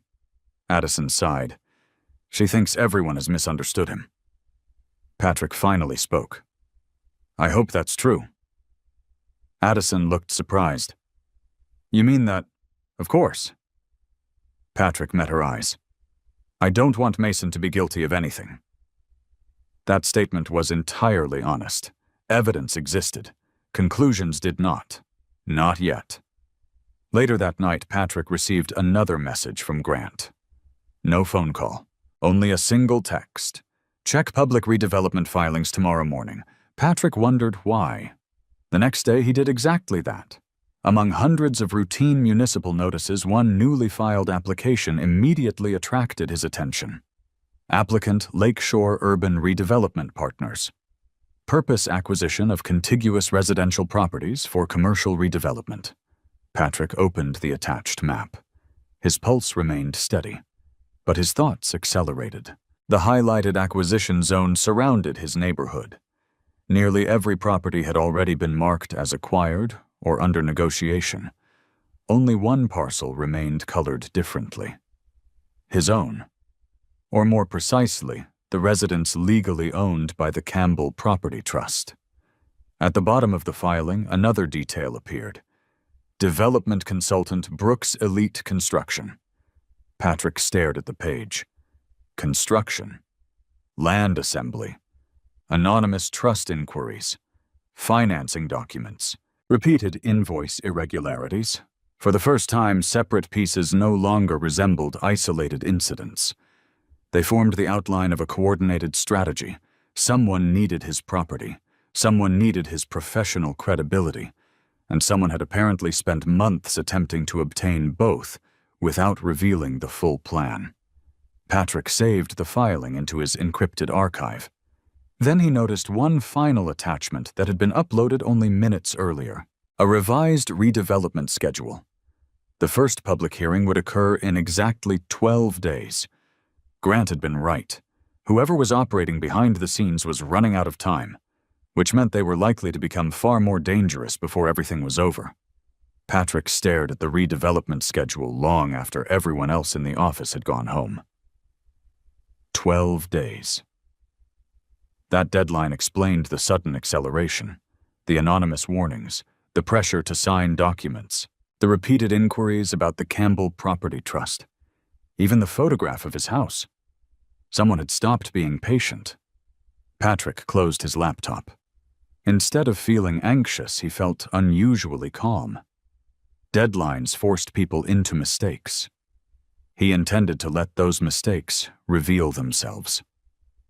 The following morning, Patrick met Grant and Victoria at Grant's office. Unlike Victoria's polished legal practice, Grant's workspace resembled a command center. Large maps covered one wall. Another displayed timelines connected with colored strings and handwritten notes. Every document occupied a precise location. Grant pointed toward the newest section. I updated our timeline. Patrick studied it carefully. 18 months ago. First anonymous inquiry about the trust. 1 year ago. Property acquisition surrounding Patrick's neighborhood accelerated. 7 months ago. Brooks Elite Construction expanded into redevelopment consulting. 5 months ago. Repeated engineering permit revisions. 3 months ago. Duplicate invoices increased dramatically. Present day. Attempts to involve Patrick personally. Victoria quietly observed the sequence. When arranged this way, Patrick finished her thought. It doesn't look random. Grant nodded. It looks planned. Grant placed another folder onto the table. I requested public procurement records. Patrick opened the file. Inside were contracts between the city and several consulting companies involved in preliminary redevelopment planning. One company immediately attracted his attention. Harbor Strategic Advisors. Patrick frowned. I've never heard of them, Grant answered. They've appeared repeatedly. Victoria examined the ownership records. The company was incorporated only 2 years ago. Grant nodded. Minimal public history. Almost no employees. Patrick slowly turned another page. Then he stopped. A familiar name appeared among authorized corporate representatives. Nathaniel Cross. Patrick searched his memory. He had seen the name before. Not recently. Months earlier. Then it came back. The commercial credit inquiry. Nathaniel Cross had been listed as the submitting representative. Patrick quietly looked toward Grant. The same name. Grant smiled faintly. You remembered. Victoria leaned forward. So Nathaniel Cross connects both the credit inquiry and redevelopment consulting. Grant nodded. Correct. Patrick remained thoughtful. One individual connecting financial activity and land acquisition suggested coordination rather than coincidence. Still, Patrick refused to draw conclusions beyond the evidence. Facts first? Always? Grant received another message. He read it silently before handing the phone to Patrick. The anonymous whistleblower had sent a single sentence through an encrypted reporting portal. Check Project Cedar Ridge. Nothing more. Patrick looked at Grant. Do we know what Cedar Ridge is? Grant opened another database. Within seconds, several construction projects appeared. One immediately stood out. Developer Lakeshore Urban Redevelopment Partners. Primary contractor Brooks Elite Construction. Patrick looked at the estimated project value, $142 million. Far larger than anything Mason had previously discussed with the family. Interesting. Very interesting. Later that afternoon, Patrick visited Cedar Ridge as an ordinary engineering observer. The site occupied hundreds of acres outside the city. Heavy equipment moved constantly. Concrete trucks entered through multiple security gates. Workers appeared busy. Everything looked normal. Perhaps too normal. Patrick parked outside the project perimeter and quietly watched. After nearly 30 minutes, one detail caught his attention. Several trucks entered carrying identical concrete supplier logos. Minutes later, those same trucks exited. Their delivery tickets appeared untouched. No inspection stickers. No unloading residue. Patrick narrowed his eyes. Construction deliveries rarely finished that quickly. He wrote down every truck number he could see. No assumptions. Only observations. As Patrick prepared to leave, another vehicle entered the project. A black SUV. The same model shown in the neighborhood surveillance image. Patrick carefully photographed it from a distance. The license plate remained partially obscured by dust. Still, several characters remained visible. Enough for Grant to investigate later. Patrick never approached. There was no need. Evidence gathered patiently remained stronger than dramatic confrontations. That evening, Addison surprised Patrick. "I want to ask for a favor." Patrick smiled. "Of course." "Will you come to dinner Sunday?" "At your parents' house." She nodded. "Dad insists." Patrick noticed her nervous expression. "Something's happening." "I think so." "What?" "Mason wants everyone together." Patrick quietly considered the invitation. Several weeks earlier, he might have declined. Now he saw another opportunity. "I'll come." Addison smiled with obvious relief. "Thank you." Sunday arrived warm and bright. Robert Brooks greeted Patrick with unusual enthusiasm. "Patrick, it's good to see you." Patrick shook his father-in-law's hand. "You too." Inside the house, everyone behaved almost unnaturally polite. Linda smiled constantly. Addison appeared hopeful. Even Mason acted unusually friendly. Patrick noticed immediately. People rarely changed overnight. During dinner, Mason raised a glass. "I've been doing some thinking." Everyone looked toward him. "I haven't always appreciated family." Linda smiled proudly. Robert nodded. Patrick listened without interruption. Mason continued. "I'd like us to support one another more." Addison reached for Patrick's hand beneath the table. Patrick gently squeezed it. Then Mason looked directly at him. "Patrick, I owe you an apology." The room became silent. Patrick answered calmly. "For what?" "I pushed too hard about those engineering papers." Patrick nodded once. "Thank you. I understand why you refused." Patrick noticed something unusual. Mason's apology sounded practiced, carefully rehearsed, not entirely natural. Still, he accepted it politely. "I appreciate you saying that." Dinner continued pleasantly. Stories, laughter, childhood memories. Anyone watching would assume the family had completely healed. Patrick quietly observed instead of celebrating. Too many questions remained unanswered. As coffee was served, Robert unexpectedly stood. "I have something important." Everyone looked toward him. Robert smiled. "I've decided it's time to discuss the future." Patrick remained silent. Robert continued. "Our neighborhood is changing." Several family members exchanged glances. "I've been approached regarding redevelopment." Patrick noticed Mason avoiding eye contact. "Interesting." Robert continued speaking. "They're offering substantial money." Linda looked surprised. "I didn't know that." "I wanted to wait." Robert folded his hands. "They're encouraging neighboring homeowners to sell together." Patrick listened carefully, exactly as Grant had predicted. Robert smiled toward Patrick. "You understand these things better than I do." Patrick answered honestly. "I understand construction." Robert nodded. "They told me one remaining property is preventing the entire redevelopment." Patrick said nothing. Robert continued. "They wouldn't tell me who owns it." Patrick kept his expression completely neutral. Inside, however, another piece settled into place. Developers were already approaching nearby homeowners, which meant public acquisition efforts had progressed much farther than expected. After dinner, Mason asked Patrick to walk outside. The two men stood near the backyard fence while children played nearby. For several moments, neither spoke. Finally, Mason sighed. "I really was trying to make peace." Patrick looked at him. "I believe you wanted peace." Mason seemed surprised. "But," Patrick answered carefully, "I also think something is worrying you." Mason looked away towards the trees.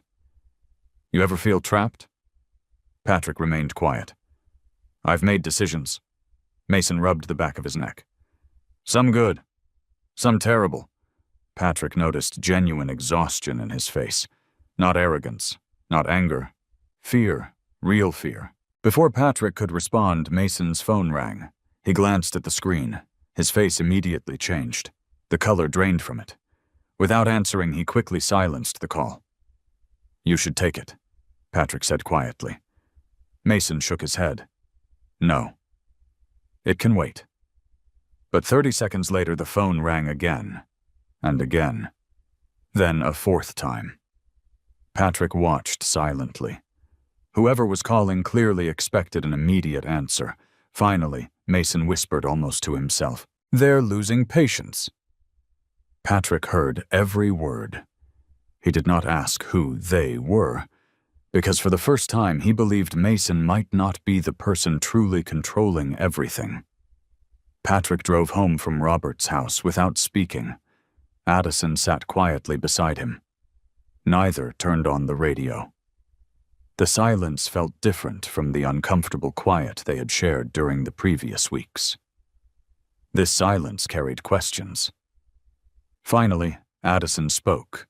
"Did something happen outside with Mason?" Patrick kept his eyes on the road. "We talked." "What about—" "He said he felt trapped." Addison slowly turned toward him. Those were his exact words. Patrick nodded. "Yes." She looked out the passenger window. "I've never heard him admit anything like that." Patrick remained thoughtful. Neither had he. Throughout the years, Mason had always projected certainty, confidence, and control. The man Patrick had spoken with in the backyard looked exhausted. Someone burdened by consequences. Someone afraid. After Addison went upstairs for the night, Patrick entered his study. He removed the photograph of the house from its evidence sleeve. Beside it, he placed copies of the redevelopment proposal. Then the duplicated invoices, the anonymous accounting records, the consulting agreement Mason had wanted him to sign. Finally, the timeline Grant had prepared. Patrick examined every document again. One thought refused to leave him. If Mason truly feared someone else, then Patrick had been looking at only one layer of the problem. The evidence suggested financial fraud. The behavior suggested pressure. Those two realities could exist at the same time. Patrick wrote one sentence inside his investigation notebook: "Differentiate responsibility from control." He underlined it once, not twice. Facts required precision. Early Monday morning, Grant called. "I checked the partial license plate." Patrick waited. "The vehicle is registered to Harbor Strategic Advisors." Patrick was unsurprised. "The redevelopment consulting company." "Exactly," Grant continued. "More interestingly, that SUV has appeared near 3 separate Brooks Elite construction sites during the past 6 months. Patrick leaned back. "Consultants usually don't monitor construction every week." "No?" "They don't." Grant paused. "I think Harbor Strategic Advisors exercises more influence than its public role suggests." Patrick quietly documented the information. Another verified connection. Nothing more. Nothing less. At 10 o'clock, Patrick attended a scheduled engineering review at City Hall. Several municipal engineers discussed bridge maintenance budgets. Everything proceeded routinely until a familiar face entered the conference room. Nathaniel Cross. Patrick recognized him immediately from the procurement documents. Cross appeared to be in his early 50s. Perfectly tailored charcoal suit, silver-framed glasses, measured movements. Nothing about him attracted unnecessary attention. He greeted city officials confidently before taking a seat near the opposite end of the conference table. Patrick observed him without staring. Cross never acknowledged Patrick's presence. Perhaps he truly did not recognize him. Perhaps he simply pretended not to. Patrick made no attempt to find out. The meeting lasted nearly 2 hours. When it concluded, Patrick deliberately remained behind, reviewing engineering drawings. Most attendees gradually departed. Nathaniel Cross eventually approached. "Mr. Campbell." Patrick looked up. "Yes." Cross extended his hand. I've heard excellent things about your structural work. Patrick shook his hand politely. Thank you. I'm Nathaniel Cross. I know. Cross smiled pleasantly. We've never officially met. No? But I've seen your name. The slightest pause appeared, barely noticeable. Then Cross recovered immediately. I hope only in positive contexts, Patrick answered honestly. Mostly public records. Cross laughed softly. I suppose transparency is part of modern business. Patrick noticed every word. Modern business, not engineering, not redevelopment. Business. Cross glanced towards the conference room door to ensure they were alone. I understand you've become interested in redevelopment. Patrick chose his response carefully. I've read public filings. They're fascinating. Patrick neither agreed nor disagreed. Cross continued. Our region is changing. It is. Progress creates opportunities. Patrick looked directly at him. It also creates responsibilities. Cross smiled again. I appreciate professionals who think that way. He handed Patrick a business card. If you ever wish to discuss future projects... Patrick accepted the card. I'll remember that. Cross nodded once before walking away. Patrick waited until the hallway emptied completely. Then he photographed both sides of the card. Only afterward did he place it into an evidence sleeve. Grant would want fingerprints before anyone else handled it. Victoria met Patrick that afternoon. He described every detail of the encounter, especially the conversation. Victoria listened carefully. He approached you? Yes.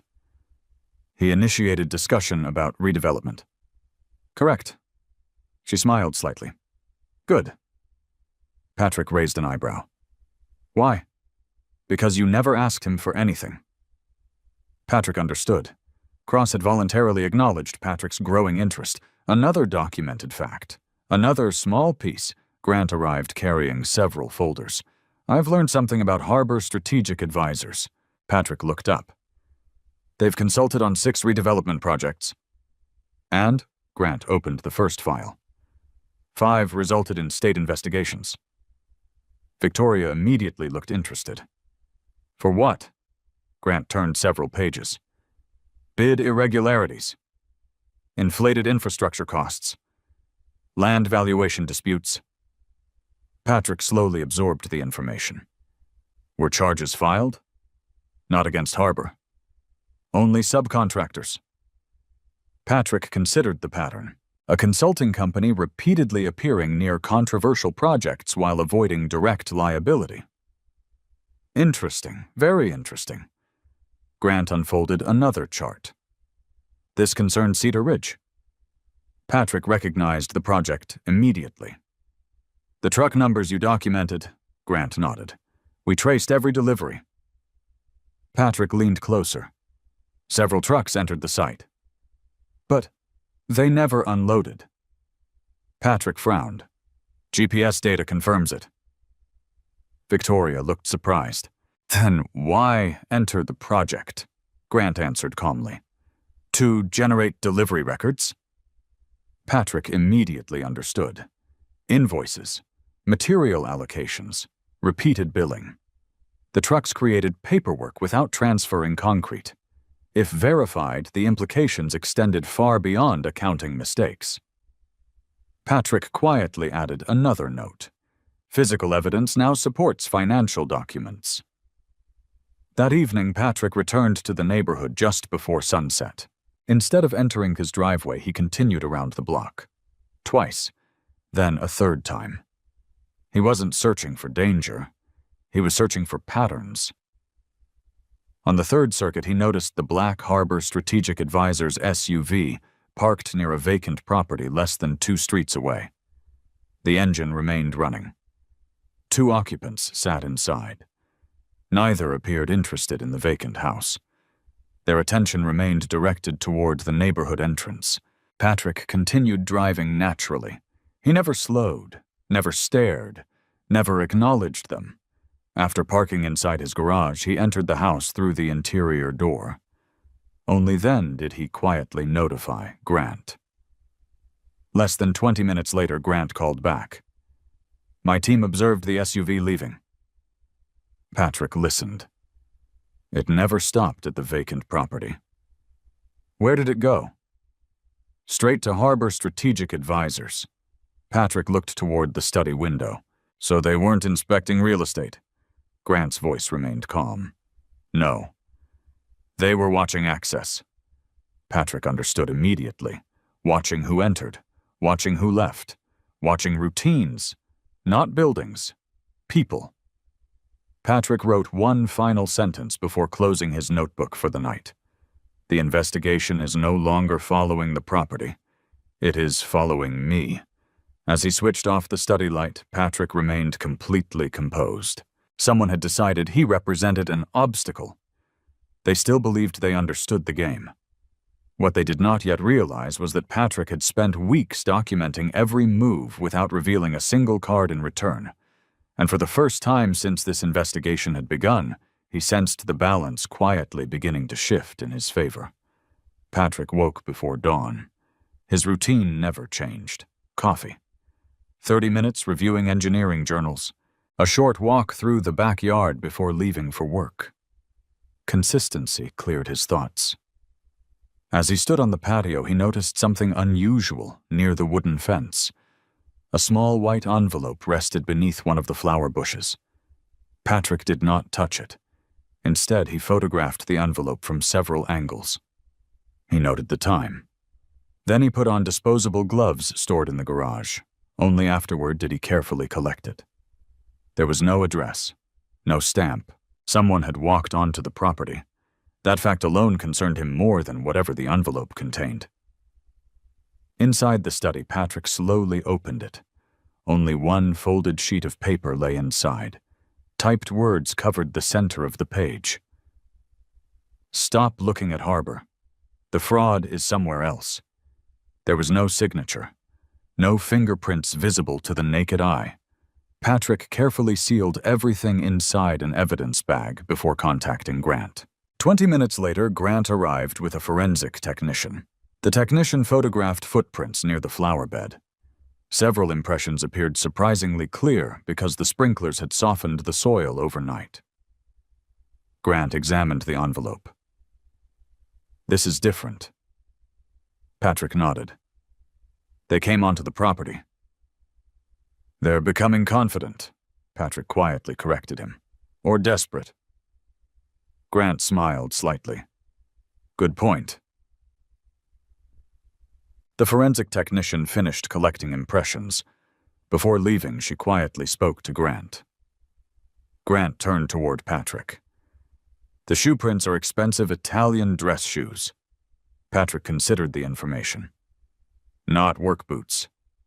"No." "Not someone climbing fences for a living." Patrick looked toward the backyard gate. Interesting. Someone wearing business shoes had walked into his yard before sunrise, simply to leave a warning. That suggested confidence, or authority. Later that morning, Grant called from his office. The envelope contained a partial fingerprint. Patrick waited. Not enough for identification. But it matches the partial print lifted from the consulting agreement Mason gave you. Patrick remained silent. The same unidentified individual had handled both documents. That did not identify the person. It did establish continuity. The warnings in the consulting agreement likely originated from the same source. Another connection, another verified fact. At noon, Patrick received an unexpected invitation. Nathaniel Cross requested lunch. Patrick forwarded the email directly to Victoria and Grant. Within minutes, Victoria responded. Accept. Grant agreed. Meet in a public place. Record everything you legally can. Patrick confirmed the meeting. The restaurant overlooked the city's waterfront. Busy enough for privacy, quiet enough for conversation. Nathaniel Cross arrived exactly on time. He smiled warmly. "Mr. Campbell." "Mr. Cross." After ordering lunch, Cross spoke casually about architecture, engineering, and city growth.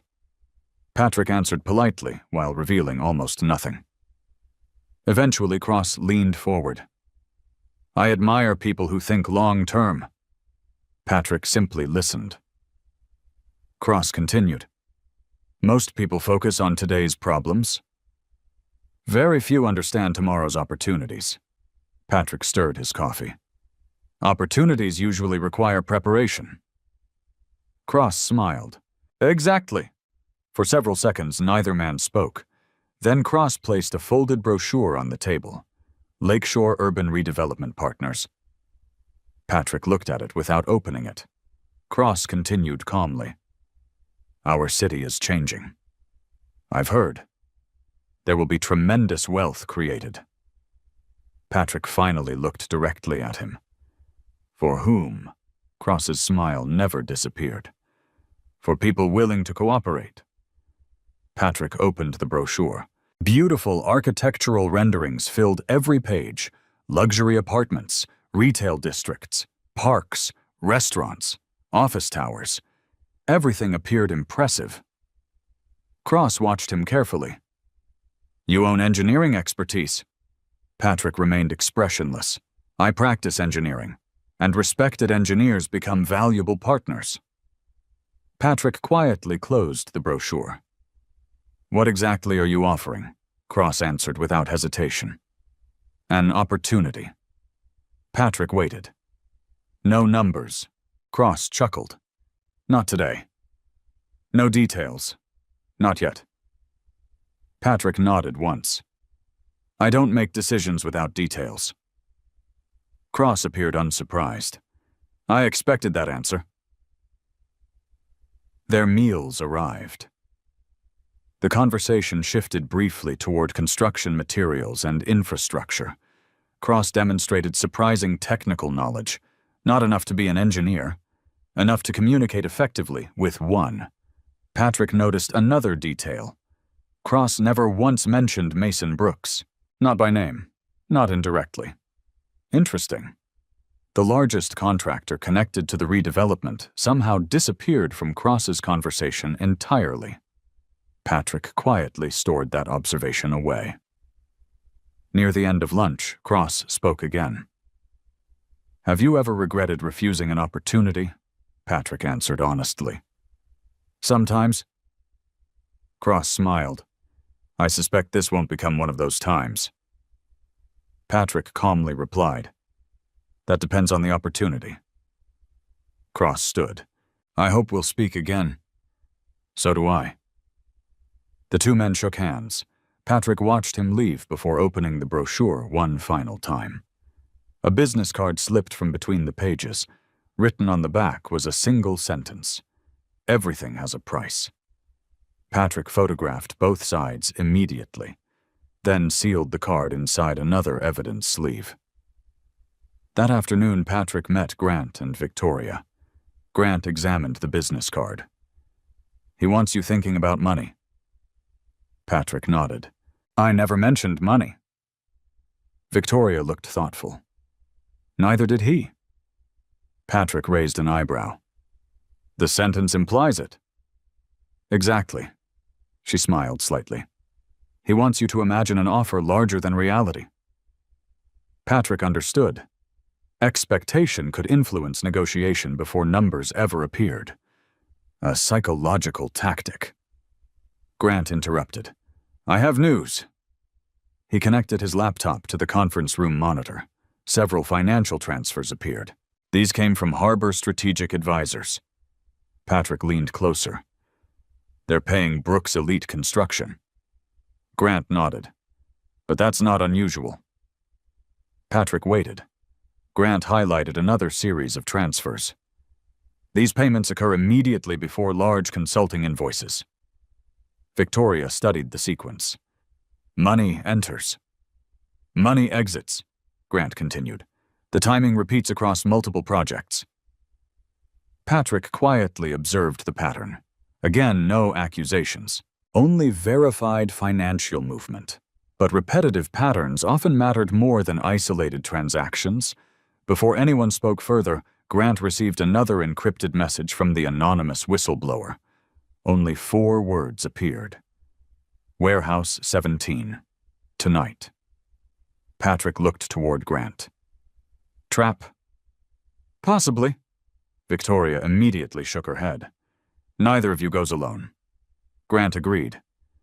We involve law enforcement. Victoria considered the question. Not yet.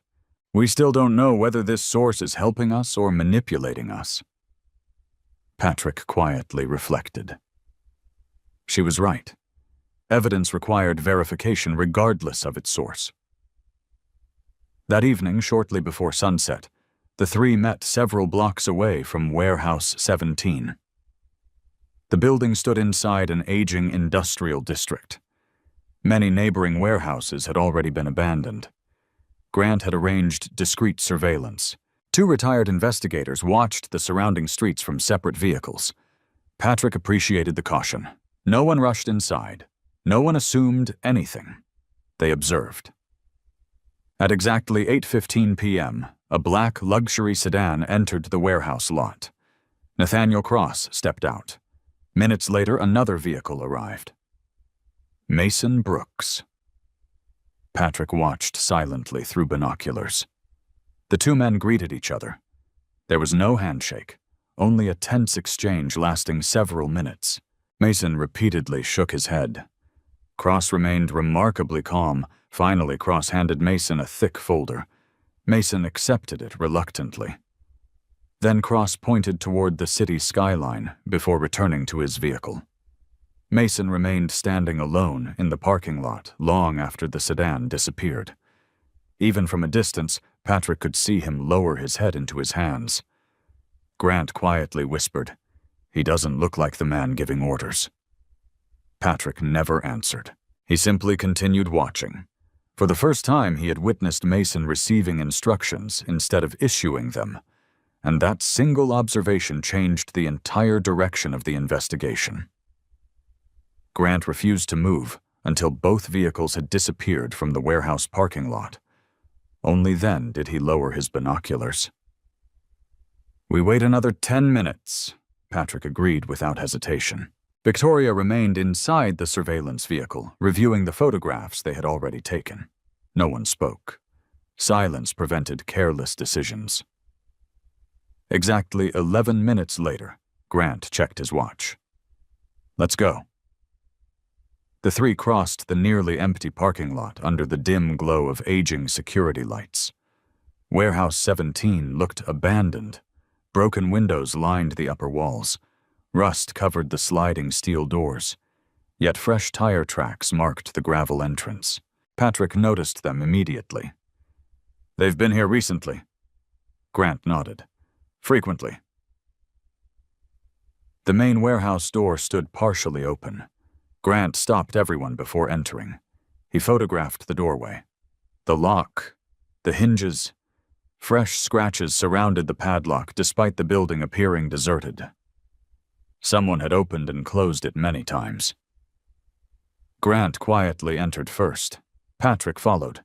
Victoria remained near the entrance while speaking softly into her phone with one of the retired investigators stationed outside. The interior smelled of concrete dust and machine oil. Large shelves stood mostly empty. Several wooden pallets occupied one corner.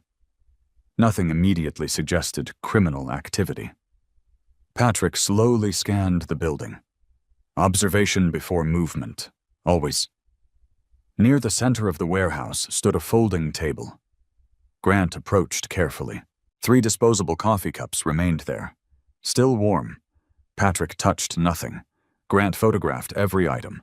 Beside the cups rested several shipping manifests, only blank copies, no signatures, no company names.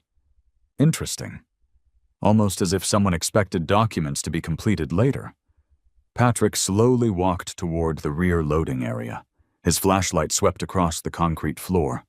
There, parallel scrape marks. Heavy equipment had recently been dragged across the surface. He crouched without touching anything. The marks led directly toward a closed storage room. Grant joined him. "You see them?" Patrick nodded. "They're recent. Grant examined the dust. Within 24 hours. The storage room door was unlocked. Inside stood dozens of neatly stacked cardboard archive boxes.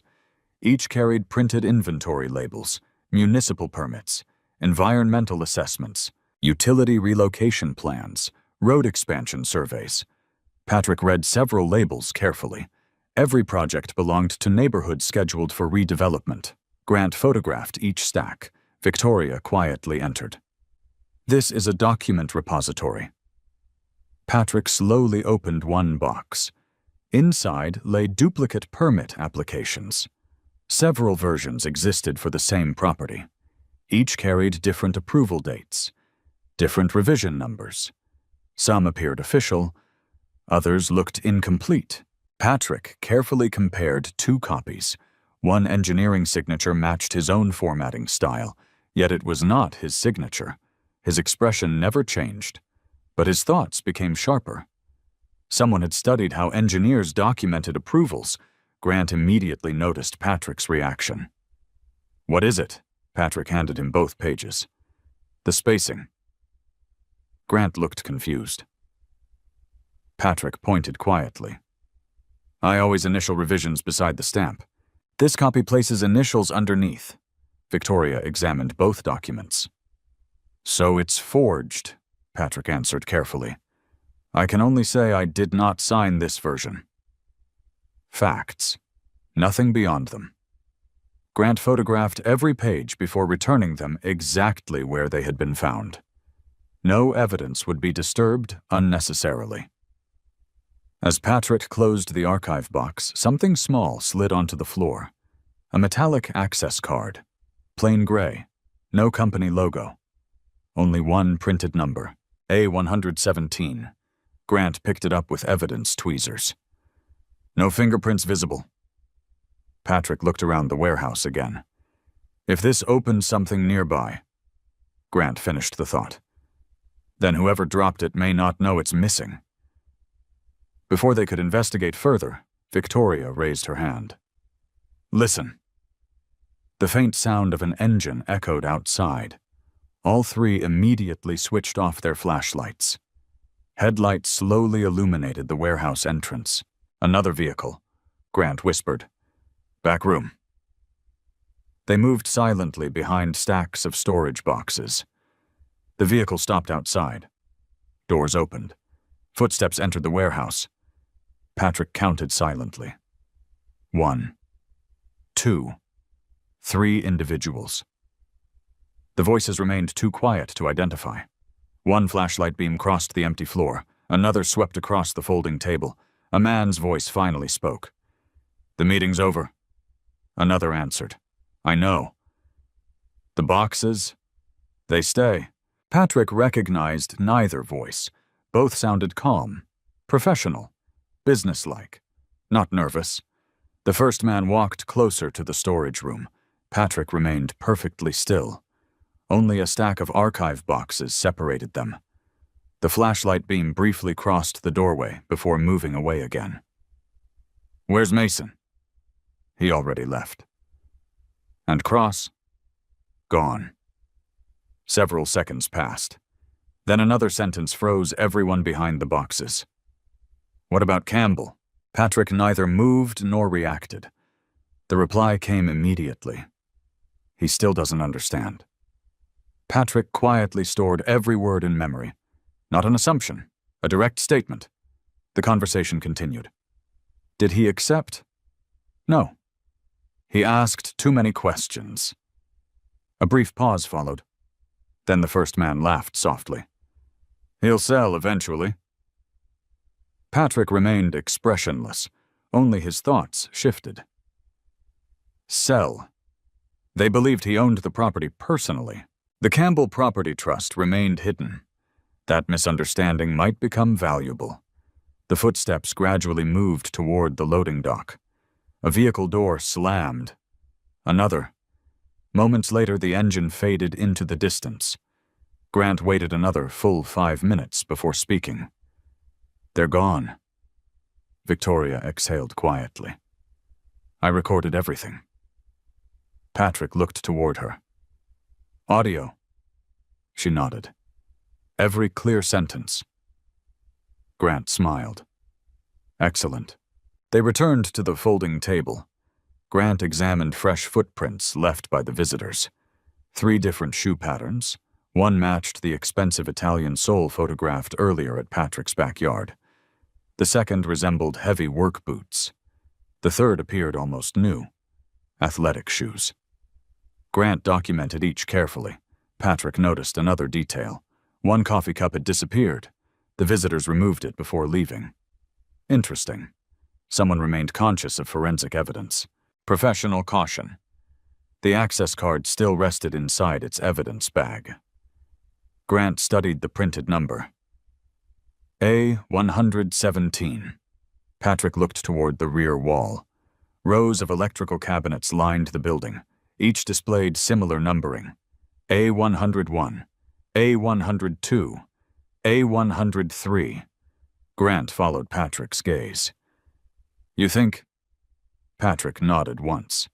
Worth checking. They approached carefully. Most cabinets contained electrical breakers, storage compartments, maintenance tools. Then they found cabinet A117. The gray access card fit perfectly.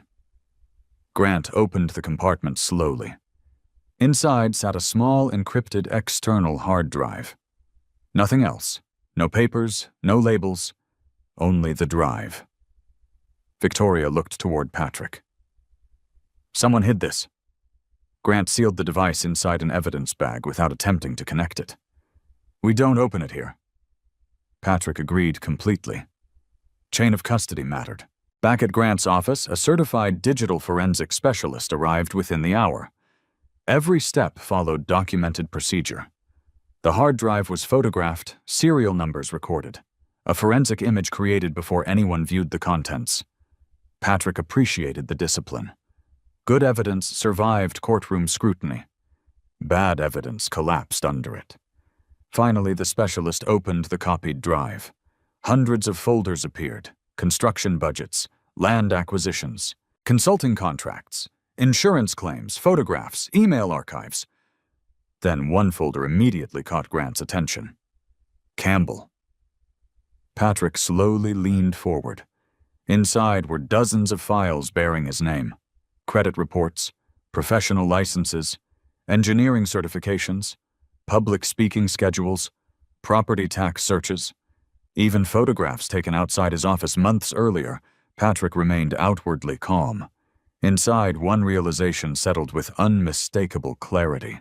He had never accidentally become involved in someone else's operation. He had been deliberately selected long before he ever discovered the first fraudulent engineering document. The investigation had begun with Patrick's curiosity. But the conspiracy itself had begun with Patrick. And the reasons why were finally starting to emerge. The digital forensic specialist refused to open a single file until every preservation procedure had been completed. Patrick approved. Evidence lost through impatience often became worthless. Grant stood beside the imaging workstation while the specialist generated cryptographic hash values for both the original drive and its forensic copy. Every number matched perfectly. Only then did the specialist begin examining the copied data. Patrick silently watched the folders expand across the monitor. His own name appeared repeatedly. Not once, not twice, dozens of times. This had never been casual surveillance. It had been systematic. Victoria stepped closer to the screen. Open the earliest folder first. The specialist sorted everything by creation date. The oldest file surprised everyone, created 21 months earlier. Long before Patrick had questioned Mason. Long before the duplicated engineering certifications. Long before the anonymous inquiries about the Campbell Property Trust. Patrick quietly absorbed the implication. Someone had been collecting information about him for nearly 2 years. The first document contained nothing illegal by itself. It summarized Patrick's education, engineering licenses, professional certifications, conference presentations, published technical articles. Everything came from public records. Grant folded his arms. They profiled you. Patrick nodded slightly. They wanted to understand me. The next folder contained photographs. Patrick entering his office, leaving construction sites, speaking at engineering conferences, meeting municipal inspectors. Always from a distance, never aware of the camera. The timestamps stretched across 18 months. Whoever ordered the surveillance possessed remarkable patience. Another folder appeared. Behavioral Assessment. Victoria frowned. I don't like the title. Neither did Patrick. The specialist opened the report. Each page analyzed Patrick's professional habits, rarely compromises technical standards, avoids unnecessary conflict, highly respected among municipal reviewers, low financial risk, consistent daily schedule, minimal public controversy. Grant slowly shook his head. This wasn't ordinary background research. Patrick continued reading. Likelihood of accepting unethical proposal. Estimated probability, extremely low. Patrick remained expressionless. Inside, however, one thought became impossible to ignore. Someone had evaluated him before deciding how to approach him. The final page contained one sentence highlighted in yellow. Potential leverage should focus on family relationships rather than financial incentives. Victoria looked toward Patrick. They studied you, Patrick answered quietly. They reached the correct conclusion. Money had never motivated him, family had. Someone understood that. Grant requested another folder, Operational Planning. The specialist opened it. Several strategy memoranda appeared. Most remained heavily encrypted. One document, however, had been left unprotected. Its title read Phase 1 Contact Strategy. Patrick carefully read every line. Objective secure cooperation from licensed engineer Patrick Campbell. Preferred intermediary Mason Brooks. Secondary influence family pressure. Financial offer deferred until relationship established. Patrick looked toward Victoria. Mason wasn't the architect. No, he was the intermediary. Grant nodded. Exactly. Another document listed possible scenarios. Scenario A. Patrick signs voluntarily. Scenario B. Patrick declines but remains uninvolved. Scenario C. Patrick investigates. Scenario D. Patrick reports concerns. Beside each scenario appeared recommended responses. Patrick noticed something disturbing. Scenario C contained far more detail than every other possibility, as though someone had expected him to investigate from the beginning. Interesting. Very interesting. Grant quietly spoke. They anticipated your personality. Patrick looked back at the behavioral assessment. They certainly had. His thoughts remained calm. If an opponent correctly predicts your strengths, those strengths become expected. Unexpected behavior then becomes even more valuable. He wrote one sentence in his notebook. Predictability creates vulnerability. The forensic specialist interrupted. I found another folder. Title Property Strategy. Patrick immediately recognized neighborhood maps. Every parcel surrounding Robert Brooks's home appeared highlighted. Colored notes identified ownership structures, individual owners, joint ownership, corporate ownership. Then Patrick saw the Campbell property. Instead of Patrick's name, the file displayed ownership uncertain, trust involvement suspected. Grant immediately leaned closer. They never confirmed it. Patrick slowly nodded. Benjamin Foster had successfully protected the trust. The developers suspected. They did not know. That uncertainty explained months of indirect pressure. They could not negotiate with a trust whose beneficiary remained hidden. Victoria smiled for the first time that evening. This changes everything. Patrick looked toward her. They've been guessing. Exactly. They're operating without certainty. Grant added another observation. If they truly knew the trust structure, they would have approached Benjamin. Patrick completed the thought. They never did. The trust remained invisible, an advantage Patrick intended to preserve. The specialist continued searching. An audio recording appeared. No title, only a date. Grant played it. A man's voice immediately filled the conference room. "Campbell won't bend." Another voice answered. "Then apply pressure through Brooks." Patrick recognized neither speaker. The recording continued. "His wife trusts her family. Use that." Patrick's expression remained calm. Victoria quietly paused the playback. "Enough." She looked toward Patrick. "This recording alone explains years of manipulation." Patrick answered carefully. "It explains intent, not identity." Victoria smiled faintly. "Fair correction. Facts first, always." Grant requested voice enhancement. The forensic specialist isolated background sounds: forklifts, metal doors, a train horn. Patrick listened carefully. Then another sound caught his attention. Church bells, 3 distinct tones. He closed his eyes. His thoughts searched through dozens of construction sites he had visited over the years. Finally, he opened them. "I've heard those bells." Grant immediately looked interested. "Where? I'm not certain. But near an industrial district." Victoria nodded. "That's enough to investigate." Patrick refused to exaggerate confidence. "I may be wrong," Grant answered. "Then we'll verify." Exactly the correct approach. Near midnight, everyone prepared to leave. Before shutting down the forensic workstation, the specialist called them back. "I nearly missed this." A hidden directory appeared. Access logs. Hundreds of entries recorded who had opened various project files. Most usernames meant nothing. One immediately stood out. M. Brooks.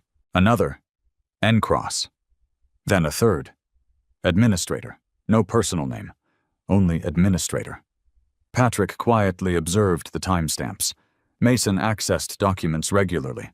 Nathaniel Cross accessed strategic planning. Administrator accessed everything. Grant noticed the pattern immediately. The real authority. Victoria nodded.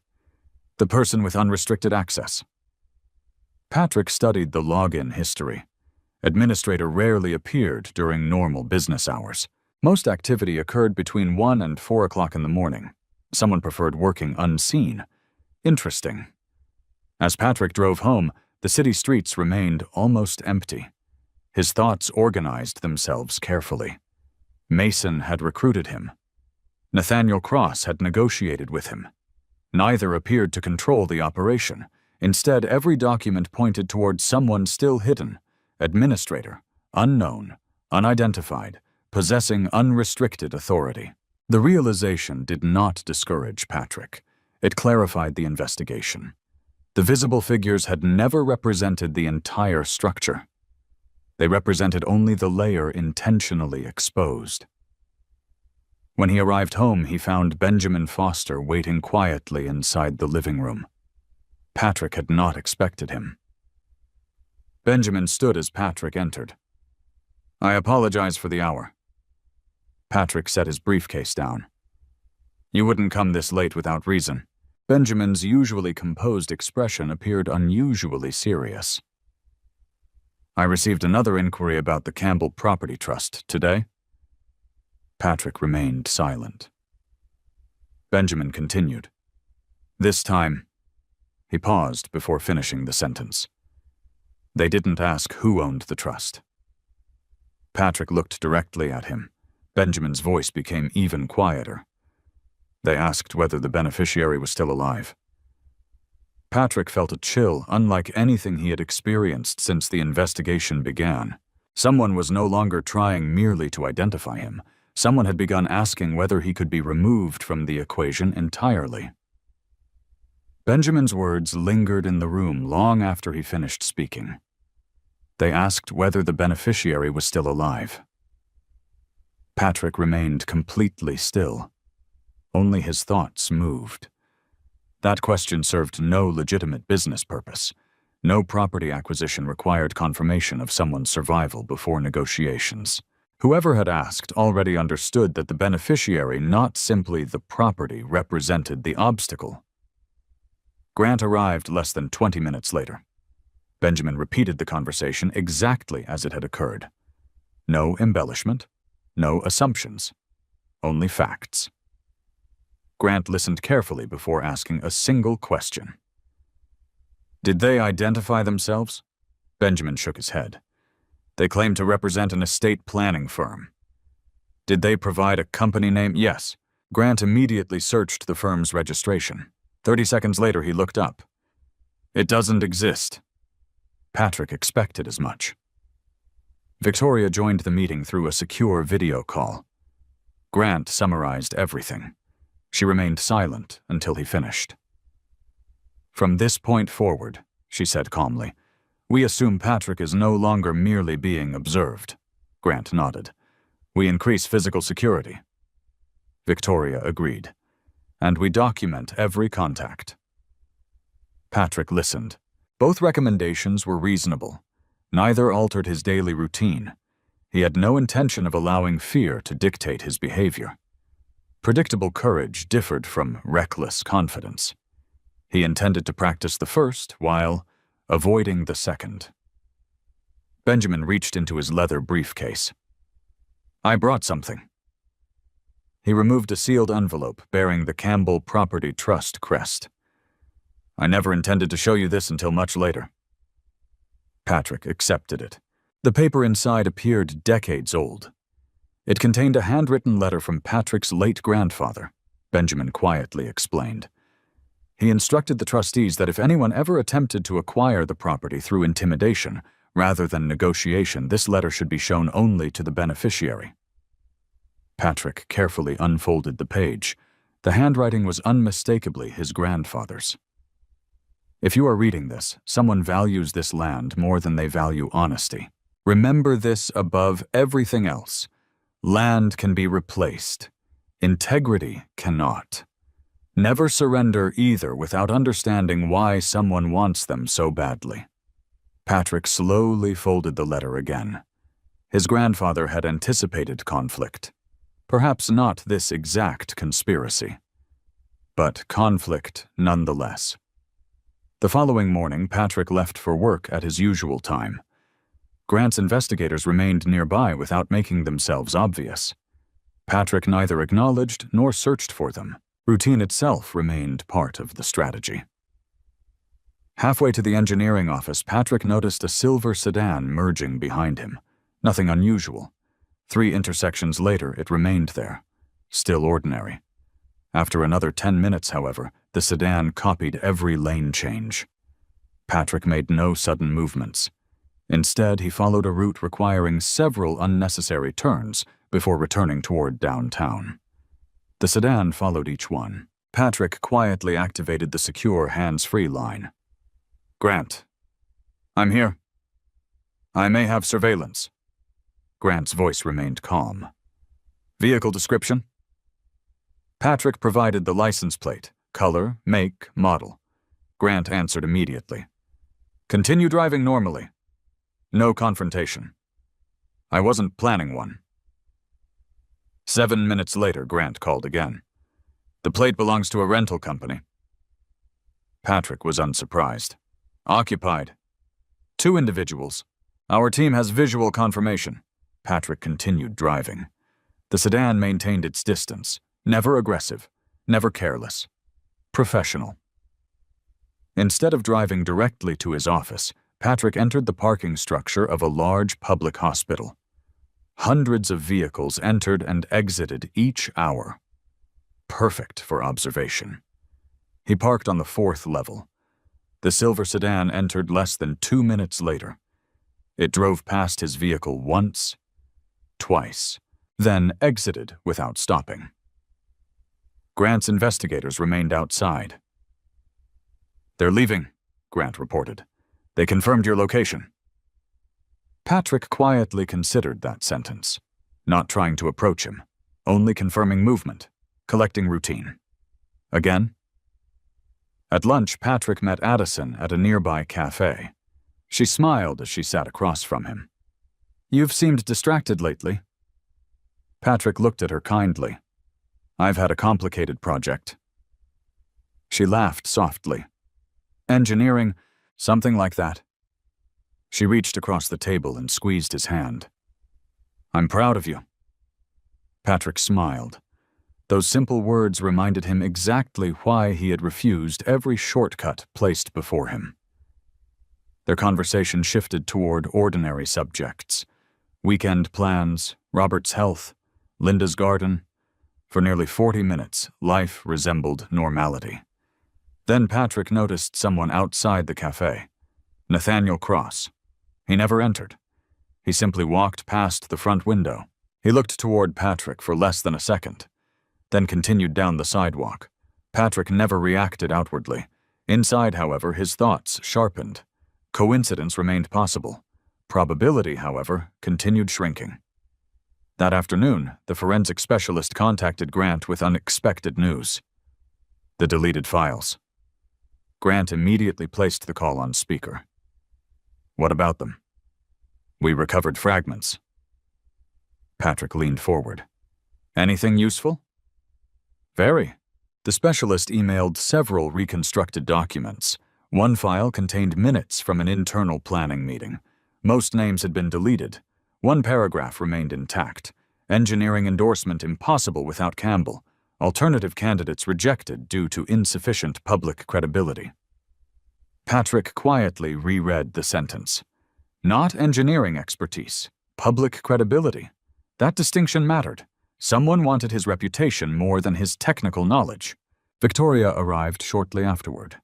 She studied the recovered document carefully. "This explains everything." Patrick looked toward her. "The consulting agreement. The financial offers. The family pressure. They were never trying to hire you." Patrick understood before she finished. "They wanted legitimacy." She nodded. "Your name. Your reputation. Your professional history." Grant added another observation. If Patrick approved anything, investors would trust it. Patrick slowly connected years of evidence, forged engineering signatures, unauthorized credit inquiries, behavioral assessments, attempts to involve him contractually. The pattern had always pointed in one direction. Someone intended to borrow credibility they had never earned. Before anyone spoke again, Benjamin's phone rang. He answered quietly, only listened. Then ended the call. His expression changed immediately. "What happened?" Patrick asked. Benjamin took a slow breath. "The Trust's archival vault." Patrick waited. "There was an attempted break-in early this morning." Grant stood instantly. "Anything taken?" Benjamin shook his head. "No." "The security system prevented entry." Patrick remained calm. "What exactly were they trying to access?" Benjamin answered without hesitation. "The original trust formation documents." The room became completely silent. Those documents contained the complete ownership structure, the beneficiaries, the trustees, every legal protection established decades earlier. Grant looked toward Patrick. "They're escalating." Patrick nodded once. Yes, they were. But in doing so, they had begun making mistakes. Professional organizations that relied on secrecy rarely attacked protected legal archives unless they were running out of alternatives. Pressure was changing sides. For the first time since this investigation had begun, Patrick sensed that whoever stood behind the title of administrator was no longer executing a carefully controlled strategy. They were reacting. And reaction often produced the very evidence that careful planning had successfully concealed. Every great challenge in life eventually reveals the same truth. Character is built not in moments of victory, but in moments of pressure. When people misunderstand you, underestimate you, or try to take what you have earned, your greatest strength is not anger, it is integrity. Patrick never rushed to accuse, never allowed emotion to replace evidence, and never sacrificed his principles for an easy solution. He understood that the truth does not need to shout. It only needs time, patience, and the courage of someone willing to stand by it. Life will always present people who promise shortcuts, quick success, or easy compromises. But real success is never measured by how much you gain overnight. It is measured by what you refuse to lose along the way: your honesty, your dignity, your reputation, and the trust of those who truly matter. Wealth can be rebuilt. A career can recover. Even failure can become a new beginning. But once integrity is surrendered, rebuilding it is far more difficult. If this story reminded you to stay strong, remain patient, and trust that truth will always outlast deception, then its message has already accomplished something meaningful. No matter what challenge you are facing today, never let someone else's dishonesty change the person you choose to be. If this story touched your heart, share your thoughts in the comments. We'd love to hear what lesson resonated with you the most. And if you enjoy inspiring stories about courage, justice, resilience, and the quiet power of integrity, don't forget to subscribe to the channel and turn on notifications so you won't miss our next story. Thank you for watching, and we'll see you in the next video.